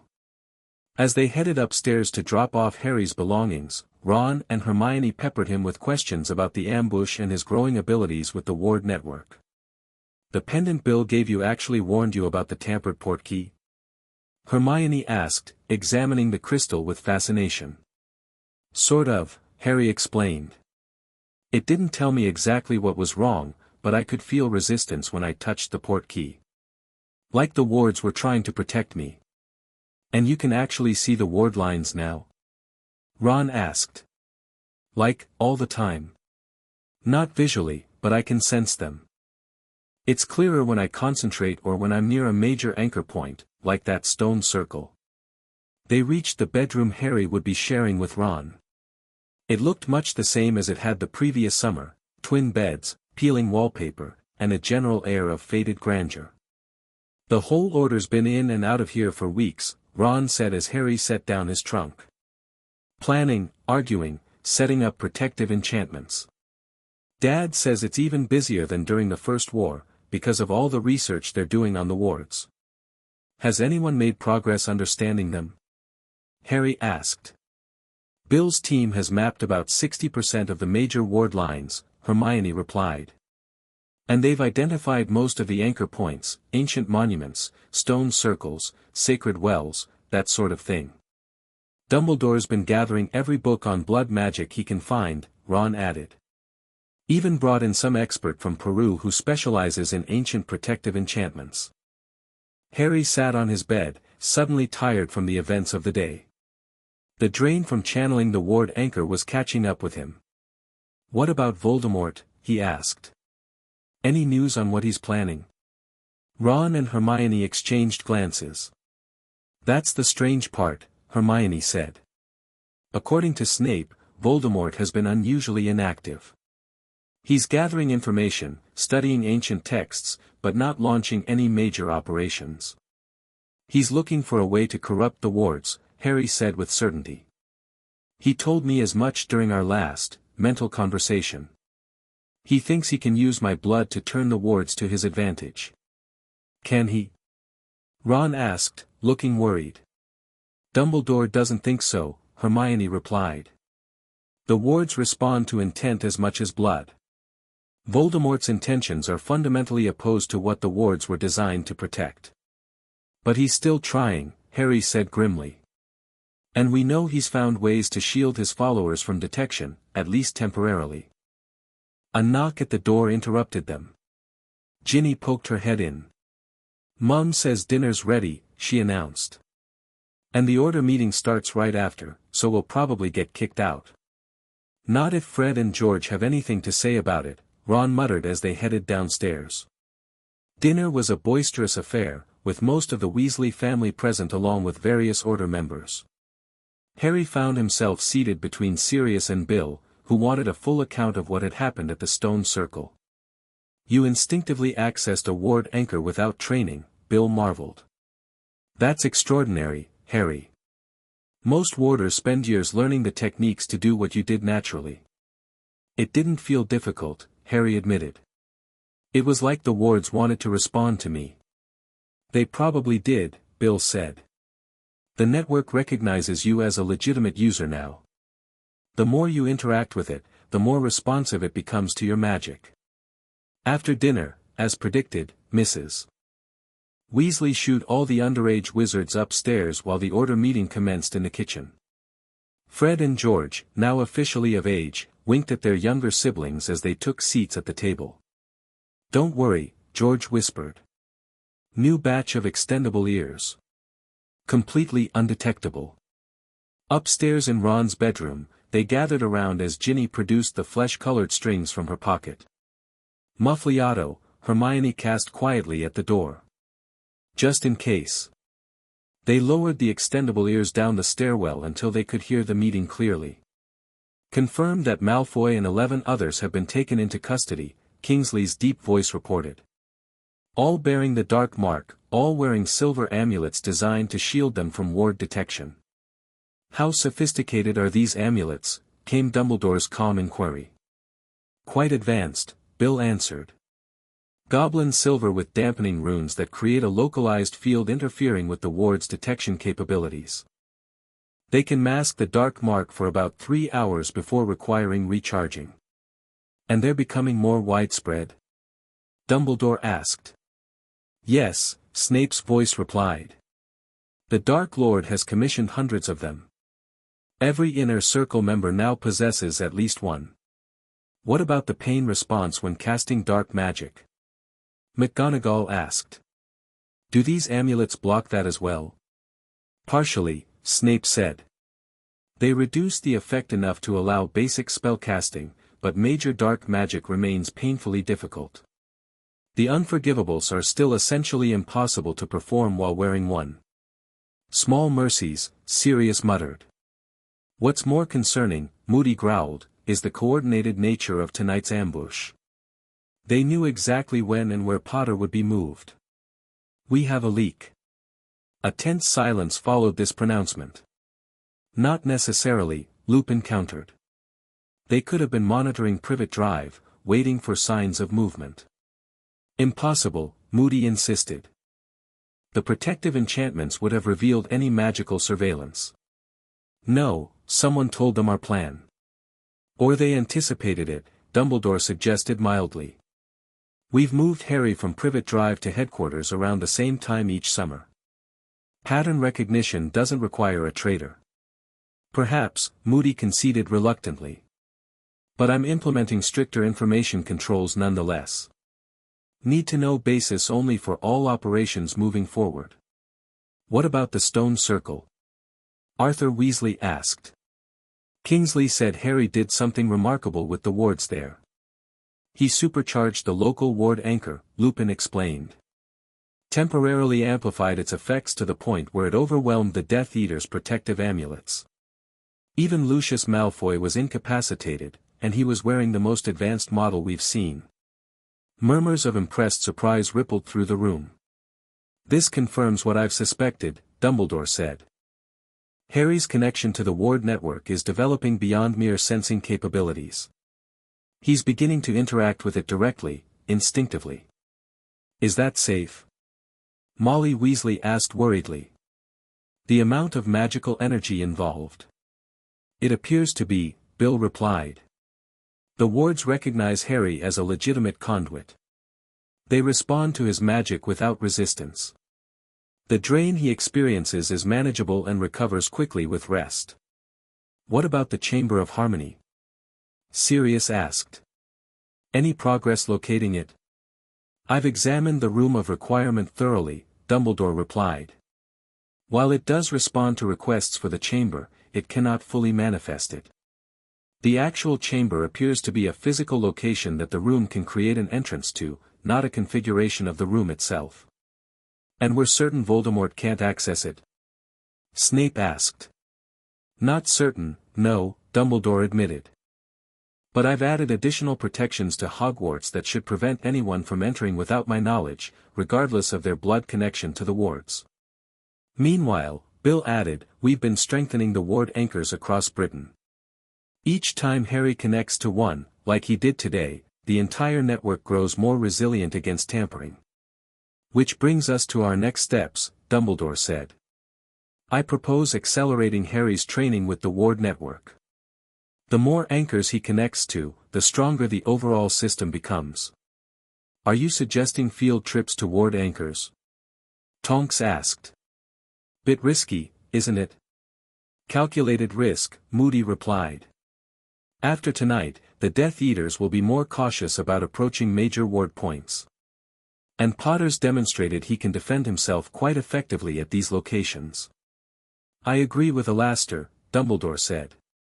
Harry should visit key ward anchors under proper protection.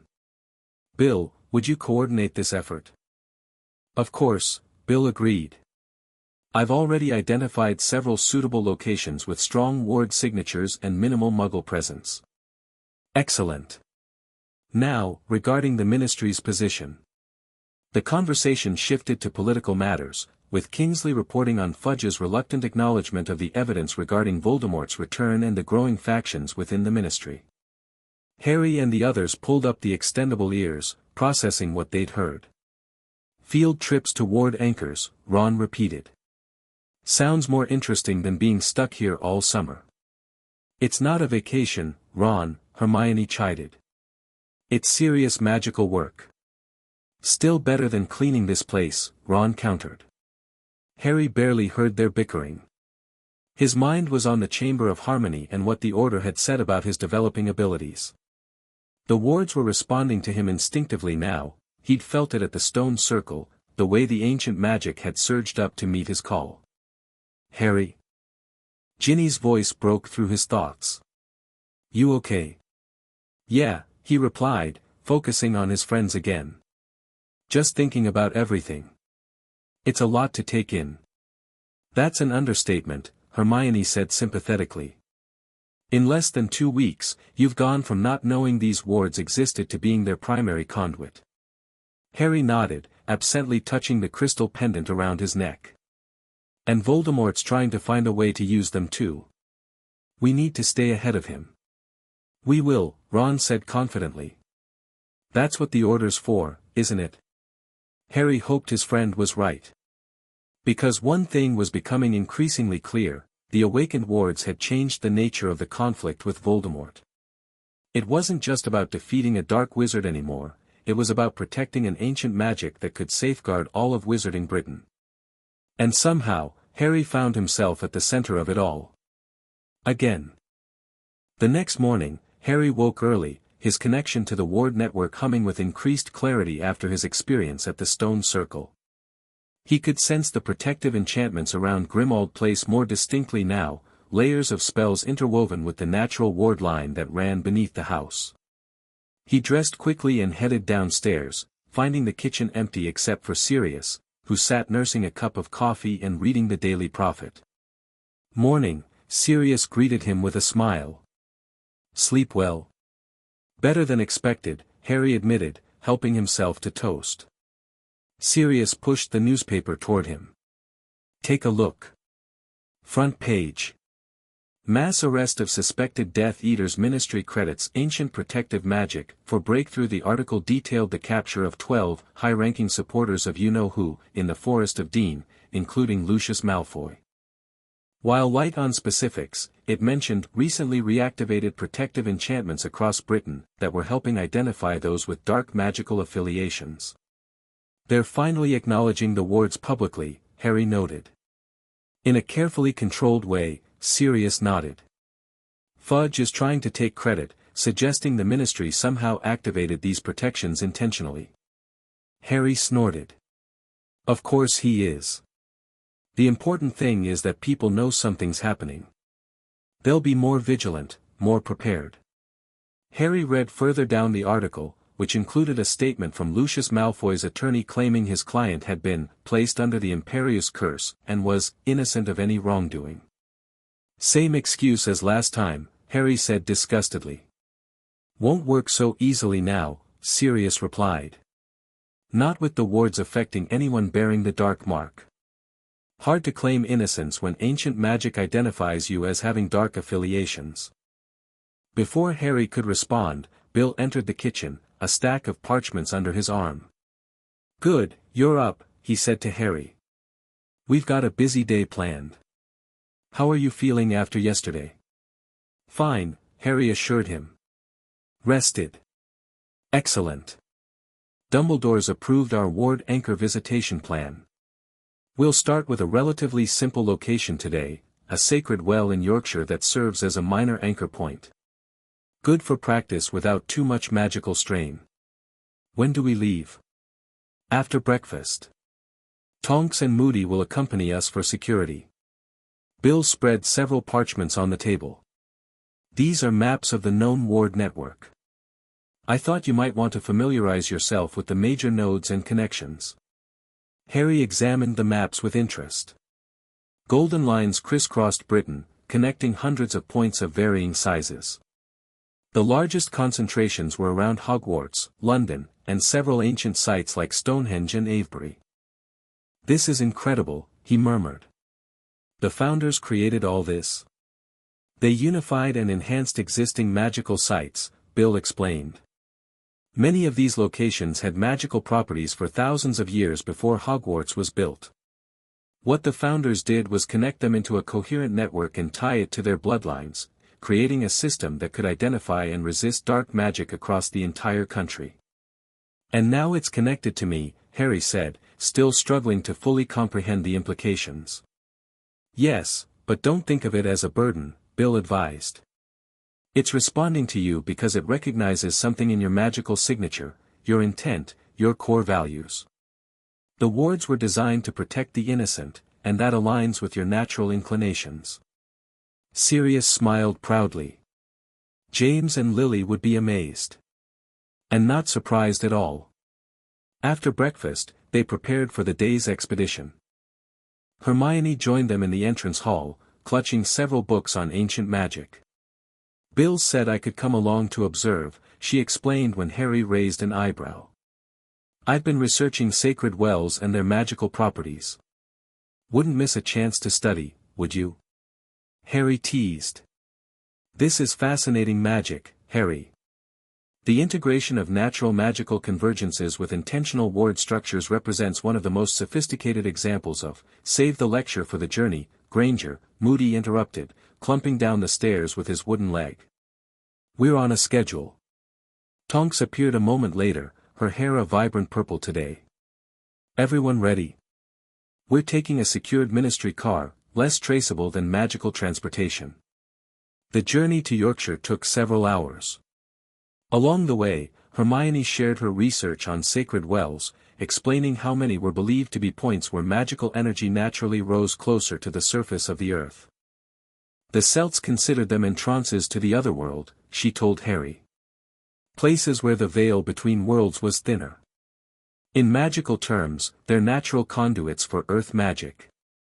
Which made them perfect anchor points for the Founders' Ward network, Bill added from the front seat.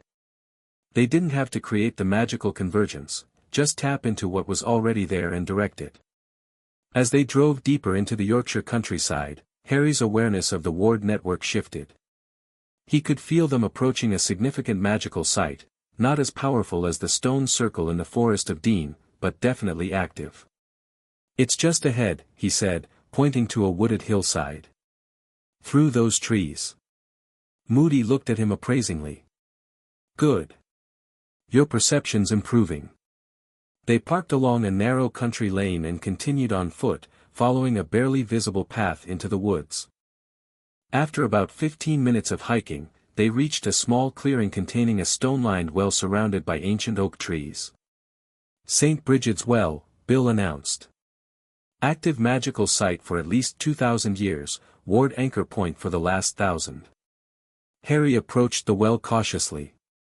On the surface, it looked like a simple stone structure, circular, about 3 feet high, with a wooden roof. But as he drew closer, he could sense the magical energy flowing beneath it, a golden thread of the Ward network rising up through the water. What am I supposed to do? He asked Bill. First, just observe. Extend your awareness into the well, feel how the Ward energy moves through it. Harry closed his eyes, focusing on his connection to the network. The crystal pendant warmed against his chest, enhancing his perception. He could sense the Ward line clearly now, a steady flow of golden energy rising from deep underground, passing through the well water, and connecting to other lines that spread outward in multiple directions. It's like a junction, he said, struggling to describe what he felt. Energy flows up from below, then splits into smaller streams heading in different directions. Exactly, Bill confirmed. This is what we call a distribution node. It takes energy from a major line and redistributes it to multiple minor ones. What happens if I touch the water? That's what we're here to find out, Bill said with an encouraging nod. Go ahead. Moody and Tonks positioned themselves around the clearing, wands at the ready, watching for any signs of trouble.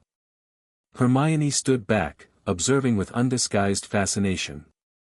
Harry knelt beside the well and extended his hand over the water's surface. The golden line on his arm brightened visibly.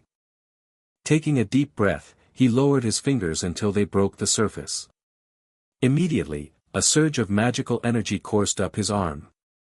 The water in the well began to glow with golden light, illuminating the ancient stones. Harry felt the Ward line strengthen, the flow of energy increasing as it recognized his blood connection. Brilliant, Bill murmured, monitoring the reaction. The anchors responding perfectly. Harry felt an intuitive understanding of how this node connected to others. He could sense the Ward lines extending outward, and with a thought, could direct additional energy along specific paths. There's a weak section, he said, eyes still closed in concentration. Northwest of here, about 10 miles away. That would be the Ripley connection, Bill confirmed, checking his notes. We've had concerns about that segment for weeks. Harry focused on the weakened line, directing a steady stream of energy along that path. In his mind's eye, he could see the golden thread brightening, reinforcing itself as his magic flowed through it. This is incredible, Hermione breathed, watching the water glow brighter. He's actually rebuilding the Ward structure. Not rebuilding, Bill corrected. Reinforcing. The structure was always there, just weakened from centuries of neglect. Harry's blood connection allows him to channel fresh energy into the system. After several minutes, Harry felt the northwest line stabilize. He gradually withdrew his hand from the water, maintaining the connection for as long as possible before breaking contact completely. The glow faded slowly, though the water retained a faint golden shimmer. Harry sat back, feeling tired but exhilarated. "That was incredible," he said. "I could feel every connection, every branch in the network." "And you strengthened the Ripley segment perfectly," Bill said, consulting a small magical instrument that resembled a compass. "Energy flow is up 60% from our last reading."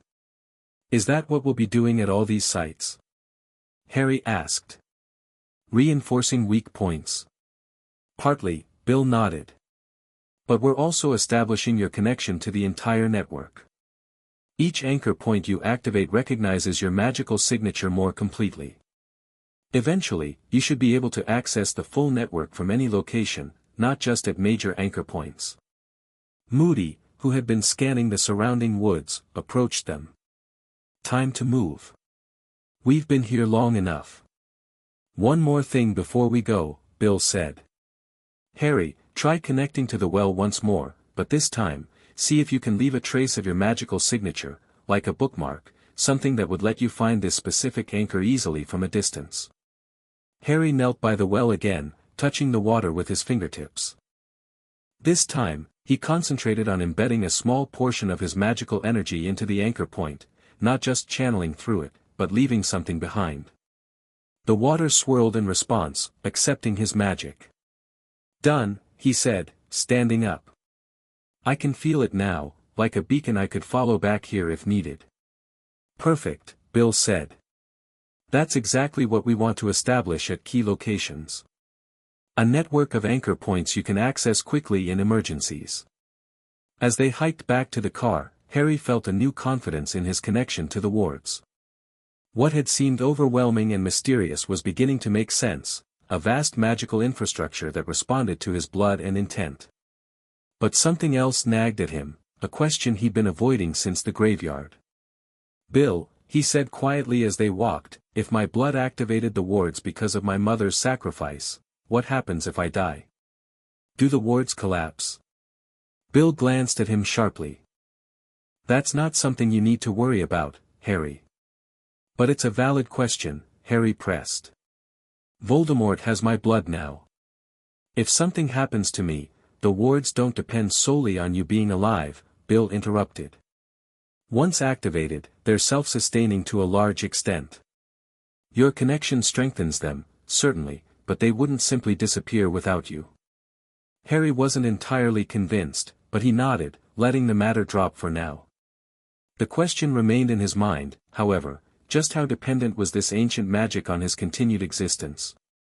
When they returned to Grimmauld Place that evening, they found the house in a state of excitement. Ron met them at the door, practically bouncing with news.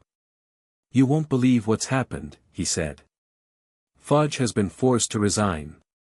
"What?" Harry, Hermione, and Tonks exclaimed simultaneously. "It's true," Ron continued as they made their way to the kitchen. After the Prophet published that article about the Death Eater arrests, some reporter asked Fudge why the Ministry hadn't activated these ancient protections earlier if they knew about them all along. He couldn't answer properly, started contradicting himself, and then Madam Bones publicly challenged his account. In the kitchen, Mr. Weasley was in deep conversation with Kingsley and Sirius, while Mrs. Weasley prepared dinner with Ginny's help. "Arthur," Tonks called, "is it true about Fudge?" Mr. Weasley looked up and nodded grimly. "Just announced an hour ago. The Wisengamot called an emergency session and passed a vote of no confidence. Fudge is out, effective immediately." "Who's taking over?" Harry asked. "That's the surprising part," Mr. Weasley replied. "Amelia Bones has been named interim minister until formal elections can be held in the autumn." "Bones?" Hermione said. "That's actually good news, isn't it?" "Very good news," Kingsley confirmed. "Amelia has been pushing for acknowledgement of Voldemort's return from the beginning. She's no nonsense, incorruptible, and has a strong background in magical law enforcement. Her first act was to officially confirm Voldemort's resurrection and declare a state of magical emergency, Sirius added. Second act was to authorize expanded powers for the Auror Office. And the third, Mr. Weasley said with a small smile, was to establish a new department specifically focused on understanding and utilizing the Ward Network, the Office of Ancient Protections. Who's heading it? Bill asked. They've asked me, Mr. Weasley admitted, looking both proud and nervous. I haven't accepted yet, wanted to discuss it with the family first. Dad, that's brilliant. Ron exclaimed. You'd be perfect for it, Arthur, Tonks agreed. Mrs. Weasley looked worried but supportive. It would be dangerous, with you-know-who targeting the ministry. Which is exactly why they need good people in charge, Mr. Weasley replied gently. And with the wards affecting Death Eater's ability to use magic effectively, the ministry is safer than it's ever been. Harry's mind was racing with the implications of these changes. With Amelia Bones as minister and Mr. Weasley potentially heading a department dedicated to the wards, the ministry's stance would shift from denial to active resistance against Voldemort. What about Malfoy and the others who were arrested? Harry asked. Any chance they'll wriggle out of punishment like last time? Much less likely now, Kingsley said. Bones has assigned a special prosecutor to the case, someone without ties to the old pureblood families. And the evidence is stronger, they were caught red-handed attempting to ambush you, all bearing the dark mark. Plus, Sirius added with satisfaction, those fancy amulets they were wearing are now Exhibit A in demonstrating their guilt. Hard to claim you were under the Imperius when you're carrying specialized equipment designed to hide your dark mark. After dinner, the Order held another meeting, this one including Harry at Dumbledore's insistence. The headmaster arrived shortly before the meeting began, looking tired but determined. Harry, he greeted warmly. I understand your work at St. Bridget's Well was most successful. Yes, sir. Bill says we strengthened a weak section of the network. Indeed you did. The entire Yorkshire region is now better protected against dark magic. Dumbledore's blue eyes twinkled. And I suspect you found the experience educational as well. Definitely, Harry agreed. I'm starting to understand how the ward network functions, how the different anchor points connect. Excellent. Because tonight, we must discuss the next phase of our strategy. The kitchen filled with Order members as Dumbledore called the meeting to order. Harry noticed several new faces, ministry employees, he guessed, who had joined since Amelia Bones took over as minister. As you've all heard, Dumbledore began, the ministry has undergone significant changes today. Minister Bones has pledged full cooperation with the Order of the Phoenix in our efforts against Voldemort. Murmurs of approval ran around the table. This presents both opportunities and challenges, Dumbledore continued. With official backing, we can now operate more openly. However, Voldemort will likely accelerate his plans in response. According to Severus, he is most displeased with recent developments. Snape, seated in a shadowy corner, nodded curtly. The Dark Lord has abandoned his previous strategy of quiet infiltration. He now recognizes that the ward network presents a significant obstacle to his followers' effectiveness. His focus has shifted entirely to neutralizing or corrupting the wards. Which brings us to our most pressing concern, Dumbledore said. The Chamber of Harmony at Hogwarts. All eyes turned to Harry. Based on Harry's visions and our subsequent research, we believe this chamber contains tools that can fundamentally alter the ward network.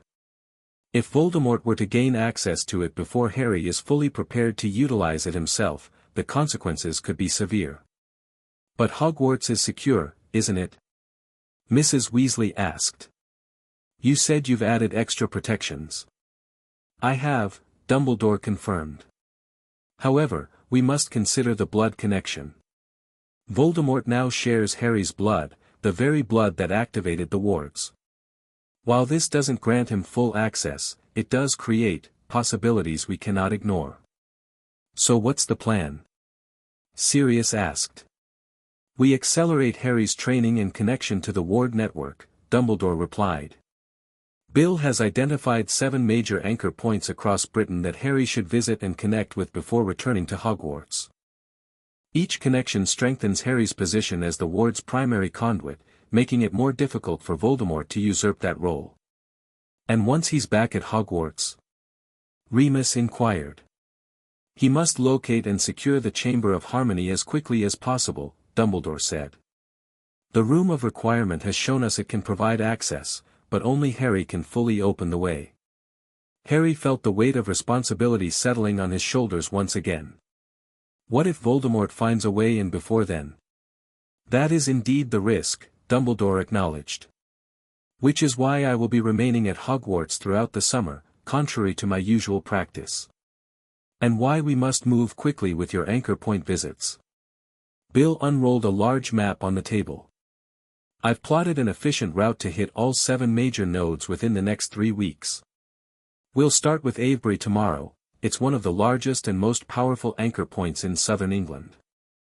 The meeting continued with discussions of security arrangements, intelligence gathering, and coordination with Minister Bones's new initiatives. Harry listened intently, determined to absorb as much information as possible. After the meeting adjourned, Dumbledore asked Harry to remain behind. There is one more matter we should discuss, the headmaster said when they were alone. Your mental connection with Voldemort. Harry nodded. It's been quiet since that last intrusion when I was trying to locate the Chamber of Harmony. Good. The basic occlumency shields Bill taught you appear to be having some effect. However, I believe it would be prudent to accelerate this training as well. You mentioned Professor Snape would teach me, Harry said, unable to keep the reluctance from his voice. I did, Dumbledore acknowledged. However, given the urgency of our situation and the complex history between you and Professor Snape, I have reconsidered. I will be teaching you myself. Harry's eyebrows shot up in surprise. You, sir. Indeed. We will begin tomorrow evening, after your return from Avebury.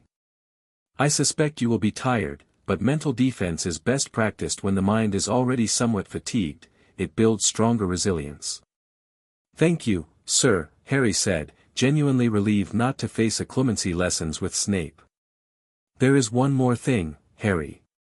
Dumbledore's expression grew more serious. I noticed you asked Bill about what would happen to the wards if something were to happen to you.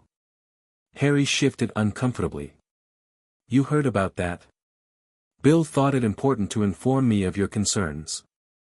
They are valid questions, but I want to assure you, we are not placing all our hopes on your shoulders alone. The ward network is a tool, an important one, certainly, but it is not our only defense against Voldemort. But my blood activated it, Harry pointed out. And Voldemort has my blood now. If I die, the wards would continue functioning, Dumbledore interrupted gently. Your connection strengthens them, certainly. Your absence would weaken them somewhat. But they would not fail entirely. How can you be sure? Because they are anchored to the land itself, Harry. To the ancient magic of Britain. Your blood was the key that unlocked them, but now that they're awakened, they draw power from sources far older and more permanent than any single wizard. Harry wanted to believe this, but doubt lingered. Then why does Voldemort seem so focused on me? On the connection between us? Dumbledore sighed heavily. Because you represent what he cannot understand, the power of sacrifice, of love, of choosing to protect rather than dominate. Your mother's protection lives in your blood, and it is that quality which the wards respond to most strongly. Voldemort may share your blood now, but he cannot share that essential quality. The explanation made sense, but didn't entirely ease Harry's concerns. Still, he nodded, not wanting to worry Dumbledore further. Get some rest, Harry, the headmaster advised. Tomorrow will be demanding, both physically and magically. That night, as Harry lay in bed listening to Ron's snores, he reflected on how dramatically his understanding of magic had changed in just 2 weeks. The ward network represented a kind of magic he'd never learned about at Hogwarts, ancient, land-based, responsive to blood and intent rather than incantations and wand movements. And somewhere at Hogwarts, hidden for centuries, waited the Chamber of Harmony, a place where he might finally gain full control over this unexpected connection. He needed to find it before Voldemort could, needed to understand the tools it contained.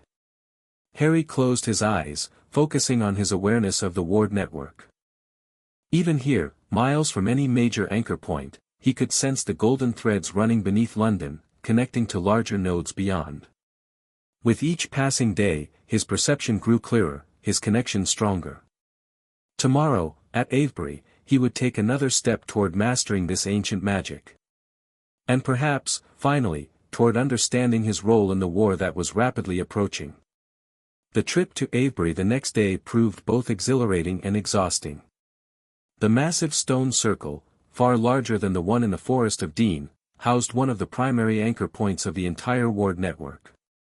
When Harry connected to it, the surge of power was almost overwhelming, golden light erupting from the ancient stones and flowing along the ward lines in all directions. The effect on the surrounding area was immediate and dramatic. Magical sensors at the Ministry registered a significant spike in protective enchantments across southern England. Death Eaters in the region reportedly experienced intensified pain from their dark marks, regardless of whether they were attempting magic. Over the following weeks, Harry visited all 7 major anchor points as planned: Avebury, Glastonbury Tor, the Nine Ladies Stone Circle in Derbyshire, Wayland's Smithy, the White Horse of Uffington, Long Meg and her daughters in Cumbria, and finally, Callanish in the Outer Hebrides. Each connection strengthened both the ward network and Harry's control over it. By the time they returned from Callanish, he could access the network from virtually anywhere, sending his awareness along the golden threads to monitor distant locations or channel energy where it was needed. His occlumency training with Dumbledore progressed similarly. The headmaster proved a patient and insightful teacher, helping Harry construct mental defenses specifically designed to counter Voldemort's particular method of intrusion. "Your mind is not a fortress to be sealed," Dumbledore explained during one lesson. "It is a river to be directed. You cannot prevent Voldemort from touching the surface of your thoughts entirely, your connection is too deep for that. But you can control what he encounters when he does." By mid-August, Harry could maintain his shields consistently, even in his sleep. Voldemort's presence still occasionally brushed against his consciousness, but these contacts were brief and yielded little information in either direction. Throughout this period, the wizarding world adjusted to the new reality of activated wards and acknowledged war. Minister Bones implemented security measures at key locations, established emergency response protocols, and launched a public education campaign about recognizing signs of dark magic.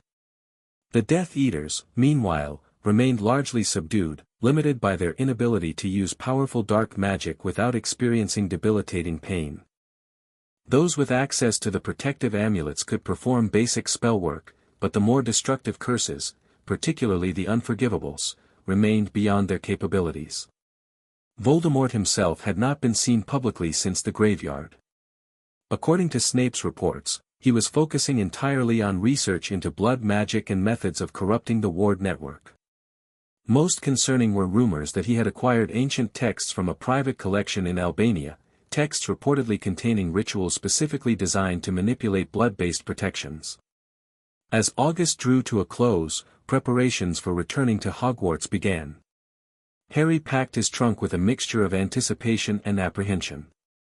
While he looked forward to searching for the Chamber of Harmony, he also knew that returning to school meant stepping back into a more public role, a target for both open opposition and covert infiltration. The night before their departure, Bill presented Harry with a new tool, a pendant similar to his crystal one, but made of intertwined gold and silver thread surrounding a small vial. "This contains a mixture of your blood and water from each of the major anchor points you visited," Bill explained. "It creates a direct connection to the ward network that can't be blocked by conventional means. Even in places with anti-magic fields, this will maintain your link to the wards." Harry slipped it around his neck alongside his original pendant. Immediately, his awareness of the network sharpened further, the golden threads appearing more vibrant and detailed in his mind's eye. The other pendant's still useful for warning you about tampering attempts, Bill added. Keep them both with you at all times. I will, Harry promised. And thanks, Bill. For everything you've taught me this summer. Bill clapped him on the shoulder. You're a natural at this, Harry. Just be careful at Hogwarts. Finding the Chamber of Harmony is important, but don't rush into anything without proper preparation. Speaking of preparation, Hermione interrupted, entering the room with a stack of books. I've compiled everything I could find about the Founder's artifacts and their connection to elemental magic. If the chamber really does contain instruments of the elements, these might help identify them. Harry accepted the books gratefully, adding them to his already packed trunk. Thanks, Hermione. Between these and the Room of Requirement, we should be able to figure it out. Ron asked, looking up from his own half-packed trunk. Of course, Harry said firmly. I'm not doing this alone. Never planned to. Ron grinned. Good. Because we weren't going to let you anyway. That night, Harry dreamed of Hogwarts, not as he knew it, but as it had been when first built. He walked its partially constructed halls alongside the Founders, watching as they embedded ward anchors into the very foundation stones. The chamber must remain hidden until needed, Ravenclaw was saying. The tools within are too powerful to risk falling into unprepared hands. But how will the right person find it when the time comes? Hufflepuff asked. The castle itself will guide them, Gryffindor replied. Hogwarts knows its own.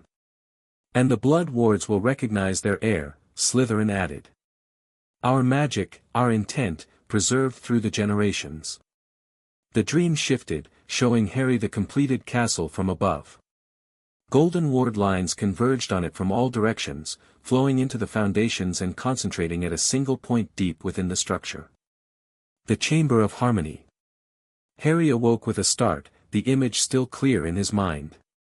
He knew now where to look, not in the Room of Requirement itself, but through it, to a place where all the ward lines converged. Tomorrow, he would return to Hogwarts. And soon after, he would find the chamber the Founders had hidden centuries ago, waiting for someone who could understand and use its power. The war was entering a new phase, and ancient magic would play a central role. Harry only hoped he was ready for what awaited him at the convergence of the ward lines, and for the confrontation with Voldemort that would inevitably follow. Chapter 3, The Reckoning. The Hogwarts Express thundered through the countryside, rain lashing against the windows. Harry pressed his forehead against the cool glass, watching lightning split the darkening sky. The golden threads of the ward network glowed brighter in his perception whenever lightning struck, as if responding to the natural energy. You've been quiet, Hermione said, closing her book. Thinking about the chamber? Harry nodded, turning back to his friends. Ron and Neville were engaged in an intense chess match, while Luna read the Quibbler upside down across from Ginny, who was writing in a notebook. I had another dream last night, Harry said quietly. About the Founders building Hogwarts. A regular dream or a, special one? Ron asked, looking up from the chessboard. Definitely special. I saw them embedding ward anchors in the foundation stones. And I saw where all the ward lines converge inside the castle. Hermione leaned forward. Where? Not exactly sure. It's somewhere deep in the structure, below the main floors. But I know the Room of Requirement can create an entrance to it. That tracks with what you told us before, Neville said, moving his knight. The room doesn't become the chamber, it just provides access. Harry nodded. I think I know what to ask for now, though. The Founders left specific phrases to unlock it. Luna lowered her magazine. The castle will help you, she said dreamily. Hogwarts has been waiting for someone to find the chamber again. Harry had learned not to dismiss Luna's seemingly random comments.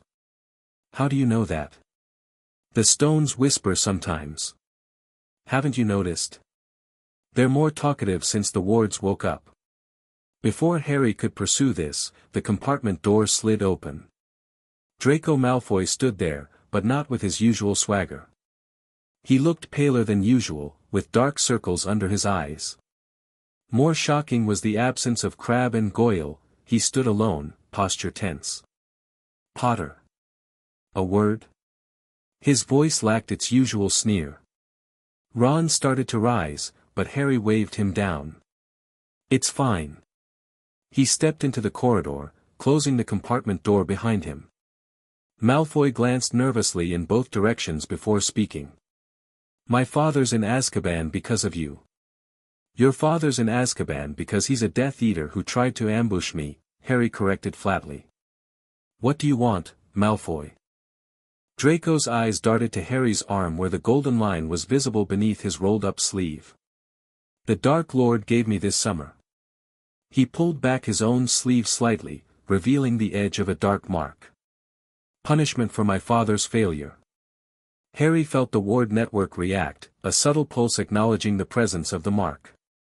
Through his connection, he sensed something unusual about Draco's mark. It felt different from the others he'd detected, somehow incomplete. "You didn't want it," Harry realized. "Would you?" Draco hissed, quickly covering his arm again. "I can barely perform simple charms without feeling like my arm's being burned off." Crabbe and Goyle got marked too. They couldn't even board the train, too much pain near the ward anchor at King's Cross. Harry studied Malfoy carefully. "Why tell me this?" "Because you did something to Diggory that night in the graveyard, didn't you? Protected him somehow." Draco's voice dropped to a whisper. "The Dark Lord wants what's in your blood. He talks about it constantly. And you want what? Protection. You chose your side, Malfoy." "Did I?" Draco's eyes flashed. "Did any of us really get to choose? You think it's easy growing up with Lucius Malfoy, hearing about blood purity before you can even talk?" Harry hadn't expected this vulnerability from Draco. The boy before him looked desperate, cornered. "What exactly are you asking for?" Draco glanced around again before answering. "You activated something that's hurting people with dark marks. Maybe you can modify it. Make exceptions." "It doesn't work that way," Harry said, though in truth, he wasn't entirely sure. "The wards respond to intent. People who truly don't want to cause harm shouldn't experience the worst effects." "Then why am I in constant pain?" Draco demanded. "I haven't even tried casting anything dark." Harry considered this. It might be the mark itself. It's a direct connection to Voldemort. Draco flinched at the name, and his intent is definitely harmful. "So I'm just collateral damage? Stuck like this forever?" The desperation in Draco's voice was unmistakable. Harry made a decision. "Meet me tonight after the feast. 7th floor, opposite the tapestry of Barnabas the Barmy. Come alone." Draco's eyes narrowed. "Why should I trust you?" "Because I'm offering to help. Which is more than your side would do for me." After a moment's hesitation, Draco nodded curtly and walked away. Harry returned to the compartment, finding 5 curious faces watching him. "What did Ferret Face want?" Ron asked. Harry explained Draco's situation as he understood it, watching their expressions shift from suspicion to surprise. "He actually asked for help." Ron looked incredulous. "It could be a trap," Hermione warned. "Or he could be genuinely desperate," Neville countered. "Gran says there've been reports of younger marked Death Eaters seeking medical help. Some can barely function magically." "What are you going to do?" Ginny asked. Harry touched the pendant containing his blood and the anchor point waters. "I'm not sure yet. But if the Chamber of Harmony contains tools for manipulating the ward network, maybe there's a way to distinguish between people who took the mark willingly and those who were coerced." "That would be compassionate," Luna observed. "The founders would approve, I think. Their wards were meant to protect the innocent, not punish indiscriminately." "We should focus on finding the chamber first," Hermione said practically. "Then worry about Malfoy." Harry nodded, but the conversation with Draco lingered in his mind. The Slytherin's desperation seemed genuine, and it raised ethical questions about the ward's effects. Were they truly protecting the innocent if they caused suffering to those who had been forced to take the mark? The train arrived at Hogsmeade Station as darkness fell, the storm still raging. As they disembarked, Harry felt the powerful ward anchor beneath the village respond to his presence, a warm pulse of recognition that traveled up through the soles of his feet. Hogwarts itself, when they finally approached in the carriages, blazed in Harry's magical perception, the brightest node in the entire network, golden threads converging from every direction. The castle felt more alive than ever, magic thrumming through its ancient stones. As they passed through the gates, Harry experienced something new, a subtle change in the ward energy, like the castle was reaching out to greet him specifically. Luna, sitting beside him, smiled knowingly. "See. The stones remember you." The welcome feast proceeded normally, though Harry noted several absences among the Slytherins, not just Crabbe and Goyle, but other students with suspected Death Eater connections. Dumbledore's welcome speech acknowledged the troubled times, and confirmed enhanced security measures around the castle, but made no specific mention of the ward network or Voldemort. The real surprise came with the introduction of the new defense against the dark arts teacher, Nymphadora Tonks. "The Ministry has kindly seconded Auror Tonks to fill our vacancy," Dumbledore announced as Tonks stood, her hair a professional brown for the occasion. "She brings valuable field experience and specialized training that will serve you well in these challenging times." "Tonks!" Ron whispered excitedly. "Brilliant. She'll be loads better than Umbridge would have been. And she knows about the wards," Hermione added. "She can help us if needed."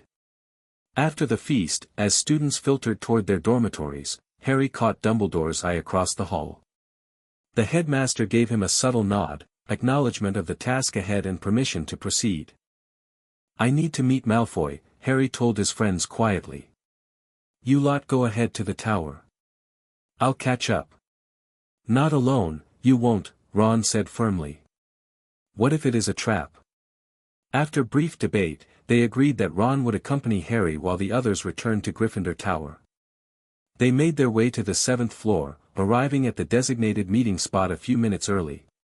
Draco appeared precisely on time, again alone and looking nervous. He scowled at Ron's presence. "I said come alone, Potter." "And I decided not to," Harry replied evenly. "Show me your mark properly." After a moment's hesitation, Draco rolled up his sleeve. The dark mark stood stark against his pale skin, a skull with a serpent protruding from its mouth. But as Harry had sensed on the train, something was different about it. The edges seemed less defined, the black coloration uneven. "It's incomplete," Harry observed. "The ritual was interrupted," Draco admitted. "When news came about my father's arrest, the Dark Lord was displeased. He stopped halfway through."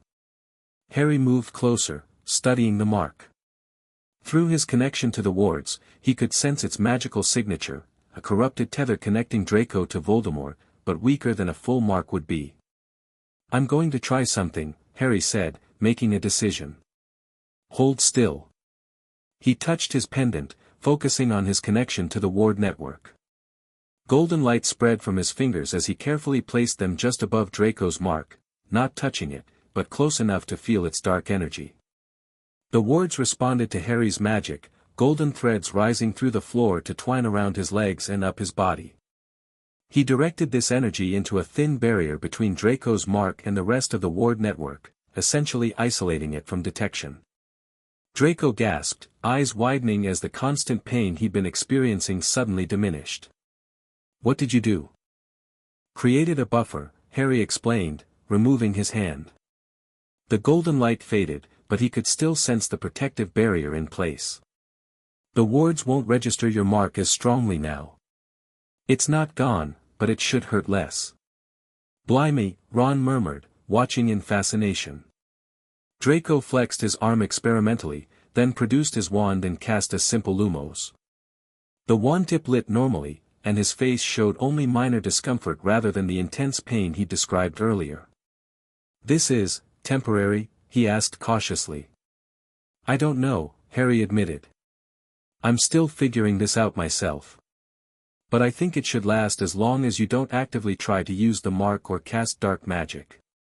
Draco studied Harry with a mixture of suspicion and grudging gratitude. Why help me? Because the wards are supposed to protect the innocent, not punish people who didn't have a choice. Harry hesitated, then added, but if you use this relief to help Voldemort, the protection will break. I'm not, Draco began defensively, then stopped himself. I don't want any part of his plans. Not anymore. Not after seeing what he did to my family. Then prove it, Harry challenged. Information. What's Voldemort planning? What's he looking for? Draco glanced around nervously before answering. He's obsessed with something called the Chamber of Harmony. He believes it contains tools that can corrupt the ward network. He's been forcing people to research it for months. Harry exchanged a significant look with Ron. Has he figured out how to access it? Not yet. But he's convinced it's at Hogwarts, and that you'll lead him to it eventually. Draco rubbed his arm unconsciously. There's something else. He's developed a ritual he thinks will work, something involving your blood that he already has and, more that he needs fresh. A chill ran down Harry's spine. He needs more of my blood. Draco nodded. For the ritual to corrupt the wards. That's why I'm warning you, he's planning to get to you somehow, even here at Hogwarts. The warning seemed genuine, which only made it more disturbing. Harry thought quickly, deciding how much to reveal. I'm going to find the chamber before he can, he told Draco. If you're serious about not supporting him, keep your head down and don't tell anyone about this conversation. I won't, Draco promised. And, thanks. For this. He gestured to his arm. After Draco left, Ron turned to Harry with an impressed expression. That was some serious magic, mate. When did you learn to do that? Just now, Harry admitted. I followed the instinct. The ward seemed to guide me. Should we try to find the chamber tonight? Ron asked eagerly. Harry shook his head. Too risky without preparation. Let's get the others and make a proper plan for tomorrow. Back in Gryffindor Tower, they found Hermione, Neville, and Ginny waiting in the empty common room. Luna had returned to Ravenclaw Tower but left a note promising to meet them the next day. Harry recounted his interaction with Draco and the warning about Voldemort's plans. He wants more of your blood, Hermione repeated, looking troubled. That confirms what we suspected, he's trying to increase his control over the ward network. Which means we need to find the chamber quickly, Ginny concluded. Tomorrow, Harry decided. After classes. We'll meet at the Room of Requirement and try the activation phrases from my dream. That night, Harry's sleep was fitful, his dreams filled with golden threads and whispered conversations between the founders. He woke several times, each instance becoming aware of Hogwarts itself around him, the castle's magic responding to his presence in a way he'd never experienced before. By morning, Harry felt certain the castle was trying to communicate with him, guiding him toward the Chamber of Harmony. As he went through his classes that day, starting with Tonks's surprisingly practical defense lesson focused on shield charms, he remained acutely aware of the ward lines running beneath the floors, all converging toward a central point deep within the structure. After the final class of the day, Harry and his friends gathered outside the Room of Requirement. Luna joined them, wearing her radish earrings and a dreamy expression. Before we start, Harry said quietly, you should all know this could be dangerous. The chamber contains powerful magical tools, and Voldemort wants them badly enough that he's planning to get more of my blood for a corruption ritual. All the more reason for us to find it first, Neville said firmly. Harry nodded, grateful for their support. Right. According to my dream, there's a specific way to ask for the entrance. He paced before the blank wall 3 times, concentrating on the words, I need to access the Founder's power. I need to find the Chamber of Harmony. I need to protect the innocent. The wall remained blank. Harry frowned, trying again with slightly different phrasing. Still nothing. Maybe we need to be more specific. Hermione suggested. Or less, Luna countered. Sometimes the simplest request is best. Harry closed his eyes, feeling the ward lines beneath his feet. They seemed to pulse encouragingly, as if trying to help. Following an instinct, he placed his palm flat against the wall and whispered, "Hogwarts, guide me to the Chamber of Harmony." The stone warmed beneath his hand. When he opened his eyes, an ancient oak door bound with iron had appeared, bearing the 4 house crests arranged in a circle. "That's it," Harry breathed. "That's what I saw in my dream." The door had no handle or keyhole. In the center where the 4 crests met, there was a small, shallow depression. Blood magic, Hermione realized. It needs your blood to open. Harry nodded, drawing his wand. "Stand back, just in case." He cast a small cutting charm on his finger and pressed the bleeding digit into the depression. Golden light spread from his blood, tracing the lines between the 4 crests until the entire door glowed. Then, silently, it swung inward. Beyond lay not a room, but a spiraling staircase descending deep into the foundations of the castle. Torches along the walls ignited as the door opened, revealing steps that seemed to be carved from a single piece of stone. "Blimey," Ron whispered. "How deep does it go?" "Only one way to find out," Harry replied, leading the way. The staircase descended in a tight spiral, taking them far below the known levels of the castle. Harry estimated they passed the level of the Chamber of Secrets before the stairs finally ended at another door, this one simpler, made of dark wood with a golden glow seeping around its edges. This door opened at Harry's touch, revealing the circular chamber from his dreams.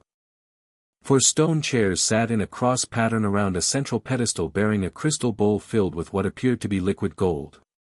The walls were lined with smaller alcoves containing various objects, and ancient runes covered every surface, glowing faintly. "The Chamber of Harmony," Hermione breathed, her voice hushed with awe.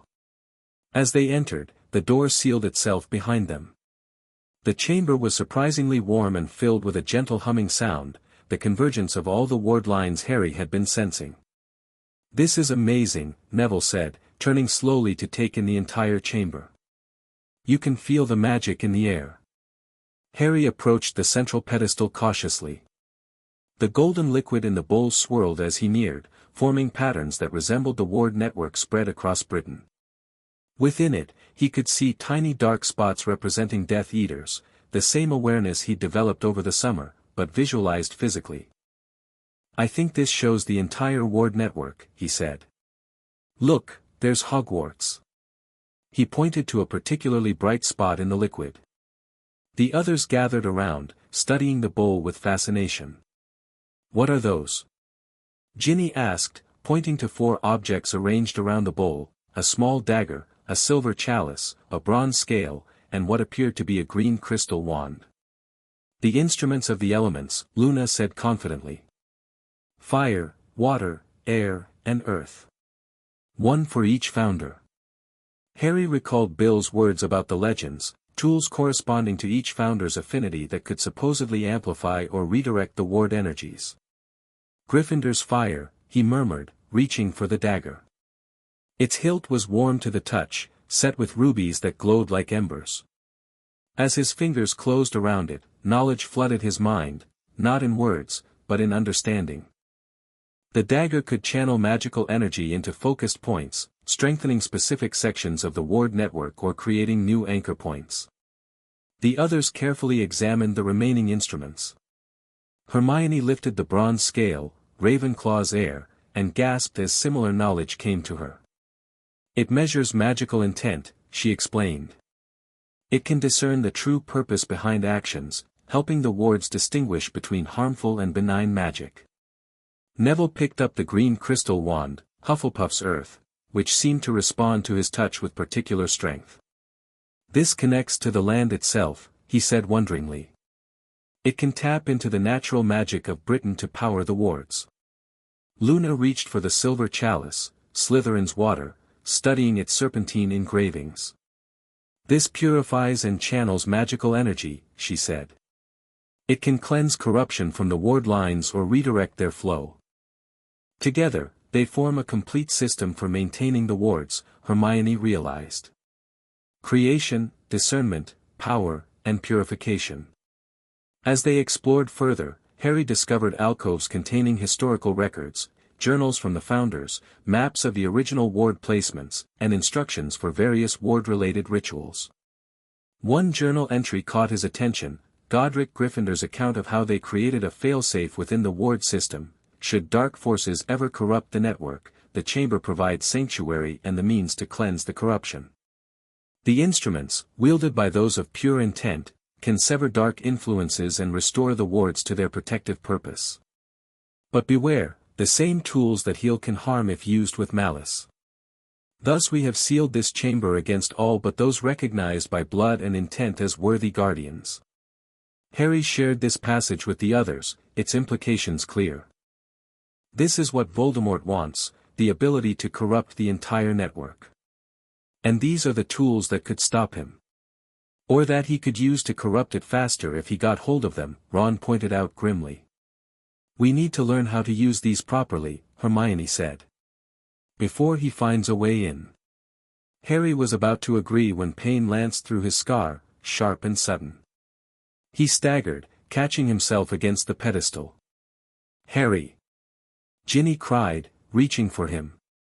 Images flashed through his mind, Voldemort in a dark room, surrounded by ancient texts, a ritual circle drawn on the floor in what looked like blood. He was speaking to a robed figure Harry couldn't clearly see. "The time approaches," Voldemort was saying. "When the moon reaches its zenith tomorrow night, we will begin the ritual. Potter has found the chamber, just as I anticipated. I can feel his excitement through our connection."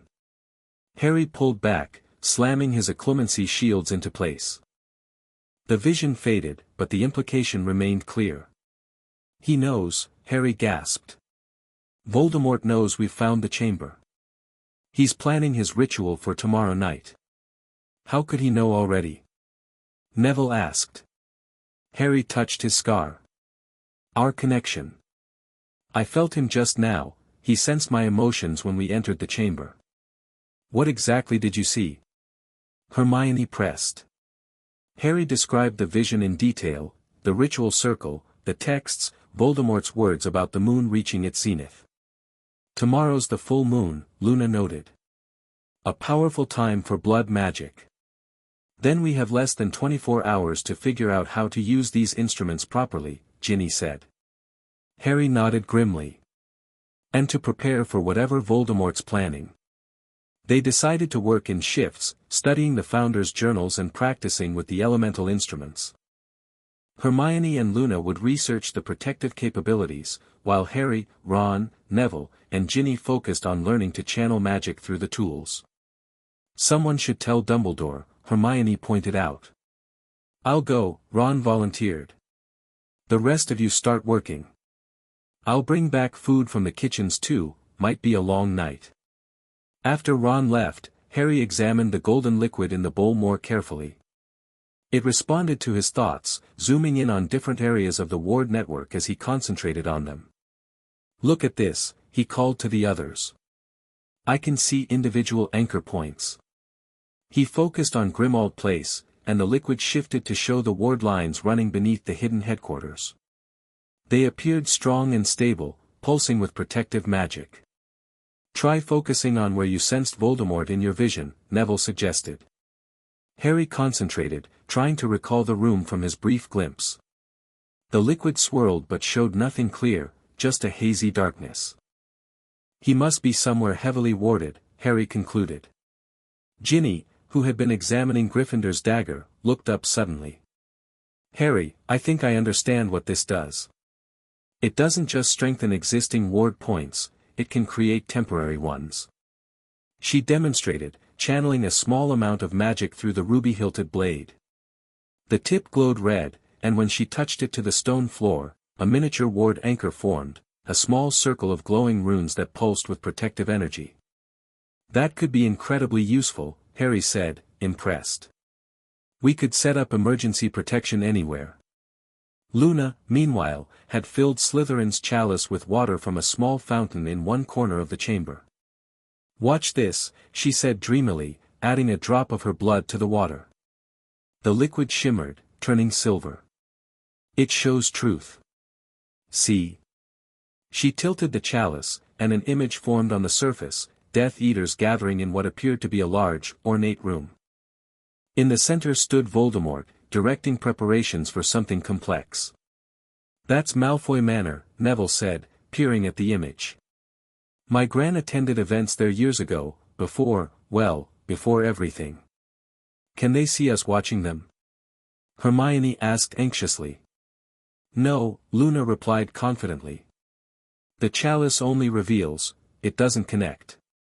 The image showed Voldemort supervising the arrangement of a ritual circle, with runes similar to those in the chamber being drawn on the floor. At the center sat a familiar object, a cauldron like the one used in the graveyard ritual that had restored Voldemort's body.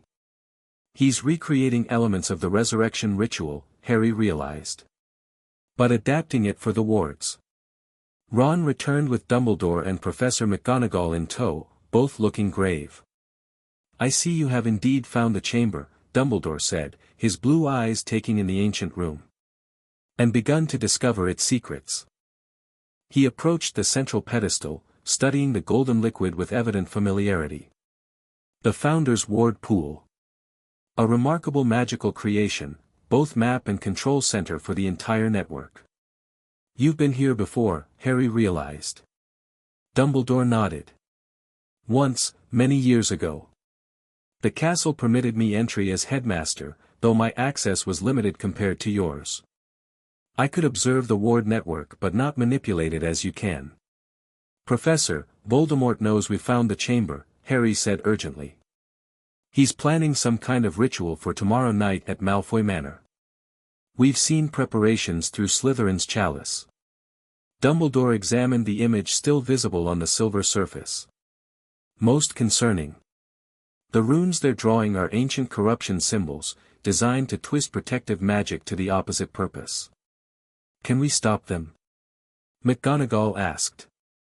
"We must," Dumbledore replied grimly. "If Voldemort succeeds in corrupting the ward network, the consequences would be catastrophic. Instead of protecting against dark magic, the wards would amplify it." "Then we have to attack Malfoy Manor," Ron said. "Stop the ritual before it starts." "Not so simple, Mr. Weasley," McGonagall countered. "The manor has been heavily fortified. A direct assault would be extremely dangerous. Besides," Hermione added, "even if we stopped this attempt, Voldemort would just try again elsewhere." "Ms. Granger is correct," Dumbledore agreed. "Our best strategy is not to prevent the ritual, but to ensure it cannot succeed. We must secure the ward network against corruption." "How?" Harry asked. "They already have my blood from the graveyard. But the wards respond more strongly to you than to Voldemort, despite the shared blood. Your connection has been strengthened by your work with the anchor points this summer." Dumbledore gestured to the elemental instruments. "These tools, properly used, can create a protection that even Voldemort's ritual cannot breach." They spent the next several hours under Dumbledore's guidance, learning to use the Founder's instruments in concert. Harry with Gryffindor's dagger, Hermione with Ravenclaw's scale, Neville with Hufflepuff's wand, and Luna with Slytherin's chalice. Ron and Ginny acted as magical anchors, helping to stabilize the considerable energy being channeled. McGonagall returned to her duties to avoid arousing suspicion but promised to alert the Order about the situation at Malfoy Manor. By dawn, they had made significant progress. Working together, they could now use the instruments to strengthen ward lines, purify corrupted sections, and even create temporary protective barriers. "The key will be synchronizing your efforts at the critical moment," Dumbledore explained as they took a brief rest. "When Voldemort begins his ritual, the ward network will be particularly vulnerable. That is when you must act to reinforce its core structure." "Won't he feel us working against him?" Neville asked. "Almost certainly," Dumbledore acknowledged. Which is why we must also prepare a diversion. He outlined a plan. While Harry and the others worked from the chamber to protect the ward network, the Order of the Phoenix would launch a strategic attack on Malfoy Manor, not with the impossible goal of capturing Voldemort, but to disrupt the ritual and divide his attention. It's risky, Dumbledore admitted. But allowing the ritual to proceed unhindered would be far more dangerous. As the others continued practicing with the instruments, Harry pulled Dumbledore aside with a question that had been troubling him. Sir, if Voldemort manages to corrupt the wards, what exactly would happen? Dumbledore's expression grew grave. The ward network covers all of magical Britain, Harry. If corrupted, it would essentially invert, causing pain to those who resist dark magic while empowering those who embrace it. Death Eaters would gain strength from the very system currently limiting them, while those fighting against Voldemort would find their magic weakened or painful to use. And the anchor points we visited this summer would become centers of dark energy, corrupting the surrounding areas. Places like Hogwarts, with its particularly strong ward anchor, might become uninhabitable to those unwilling to embrace dark magic. The implications were horrifying. Then we have to stop him. Yes, Dumbledore agreed solemnly. At all costs. Throughout the day, they alternated between practicing with the instruments and attending enough classes to avoid suspicion. Harry found it nearly impossible to concentrate on lessons, his mind constantly returning to the chamber and the coming confrontation. In Transfiguration, McGonagall pulled him aside briefly to inform him that the Order had been mobilized. Kingsley was coordinating with Madame Bones to arrange for Auror support without tipping off potential Ministry informants. After dinner, Harry and his friends made excuses to separate from their housemates, then gathered once more outside the room of requirement. The door to the chamber appeared immediately this time, recognizing Harry without the need for blood. Dumbledore joined them shortly after, bringing news that the Order was in position around Malfoy Manor, waiting for moonrise. Tonks had arranged to be part of the operation, citing her Auror authority to investigate suspected Death Eater activity. The moon will reach its zenith at precisely 11:43 p.m., Dumbledore informed them. We should expect Voldemort to begin his ritual shortly before that, building to a crescendo at the exact moment of full power. They descended to the Chamber of Harmony, which hummed with even greater energy than before, as if the ancient magic itself sensed the coming confrontation. Harry went immediately to the ward pool, focusing on Malfoy Manor. The golden liquid showed the final preparations for the ritual, Death Eaters arranging themselves in a circle around the completed rune pattern, Voldemort performing preliminary incantations. It's starting, Harry said tensely. They're almost ready. Everyone took their positions around the central pedestal. Harry with the dagger, Hermione with the scale, Neville with the wand, Luna with the chalice. Ron and Ginny stood between them, creating a secondary circle to channel and stabilize the magic. Dumbledore remained slightly apart, monitoring both their work and maintaining communication with the Order through an enchanted mirror similar to the one Sirius had given Harry. Remember, he reminded them, your goal is not to attack Voldemort directly but to reinforce the ward network's core structure. Focus on the foundational ward lines first, then the major anchor points. At precisely 11:30 p.m., Dumbledore received word that the Order's operation had begun. Distant explosions visible in the ward pool confirmed that the diversion was underway, magical battles erupting at the periphery of Malfoy Manor's grounds. But in the central hall, Voldemort continued his ritual undisturbed, protected by inner circle Death Eaters while others defended the property's borders. He's starting the main incantation, Harry reported, watching the golden liquid. He has a vial of blood, mine, from the graveyard. Now, Dumbledore instructed. Begin the protection sequence. Harry raised Gryffindor's dagger, channeling his magic through the ruby-hilted blade. The tip glowed white-hot as he touched it to the edge of the ward pool. Immediately, golden light shot up from the contact point, forming a glowing network above the pedestal, a three-dimensional representation of Britain's ward lines. Hermione raised Ravenclaw's scale next, balancing it carefully as she channeled her magic. The scale's plates began to move, sorting magical energies within the network representation, strengthening protective aspects while identifying vulnerabilities. The southeastern anchor at Dover is weakening, she reported. Voldemort's ritual is targeting it first. Neville stepped forward, directing Hufflepuff's wand toward the identified weakness.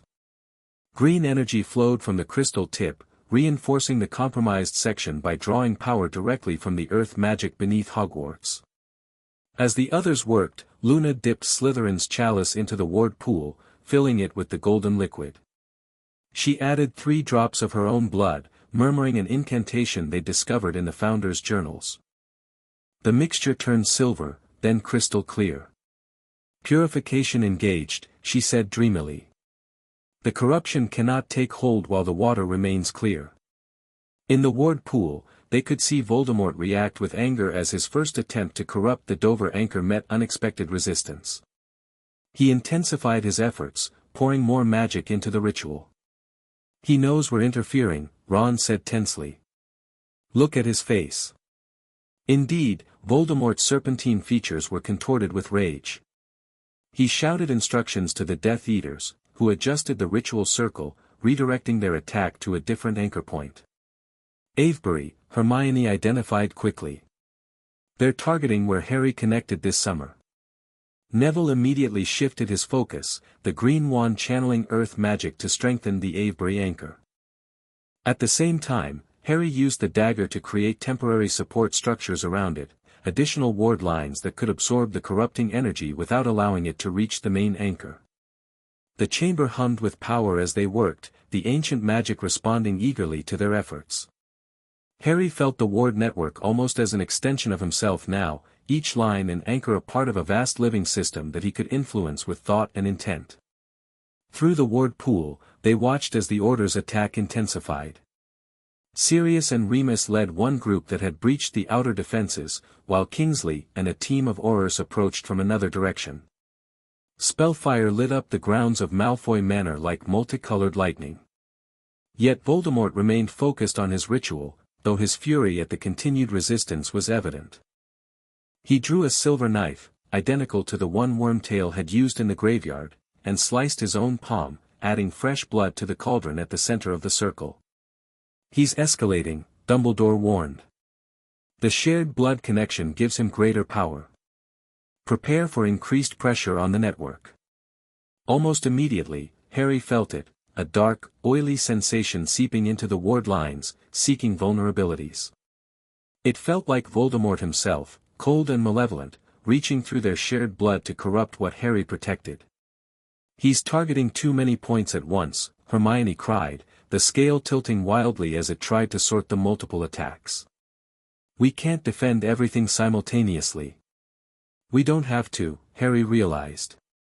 Luna, can you use the chalice to show us the primary corruption point? The source? Luna nodded, gazing into the silver chalice. It's his blood, she said. The corruption flows from where his blood meets yours in the cauldron. Harry made a quick decision. Neville, maintain the earth connection to our strongest anchors.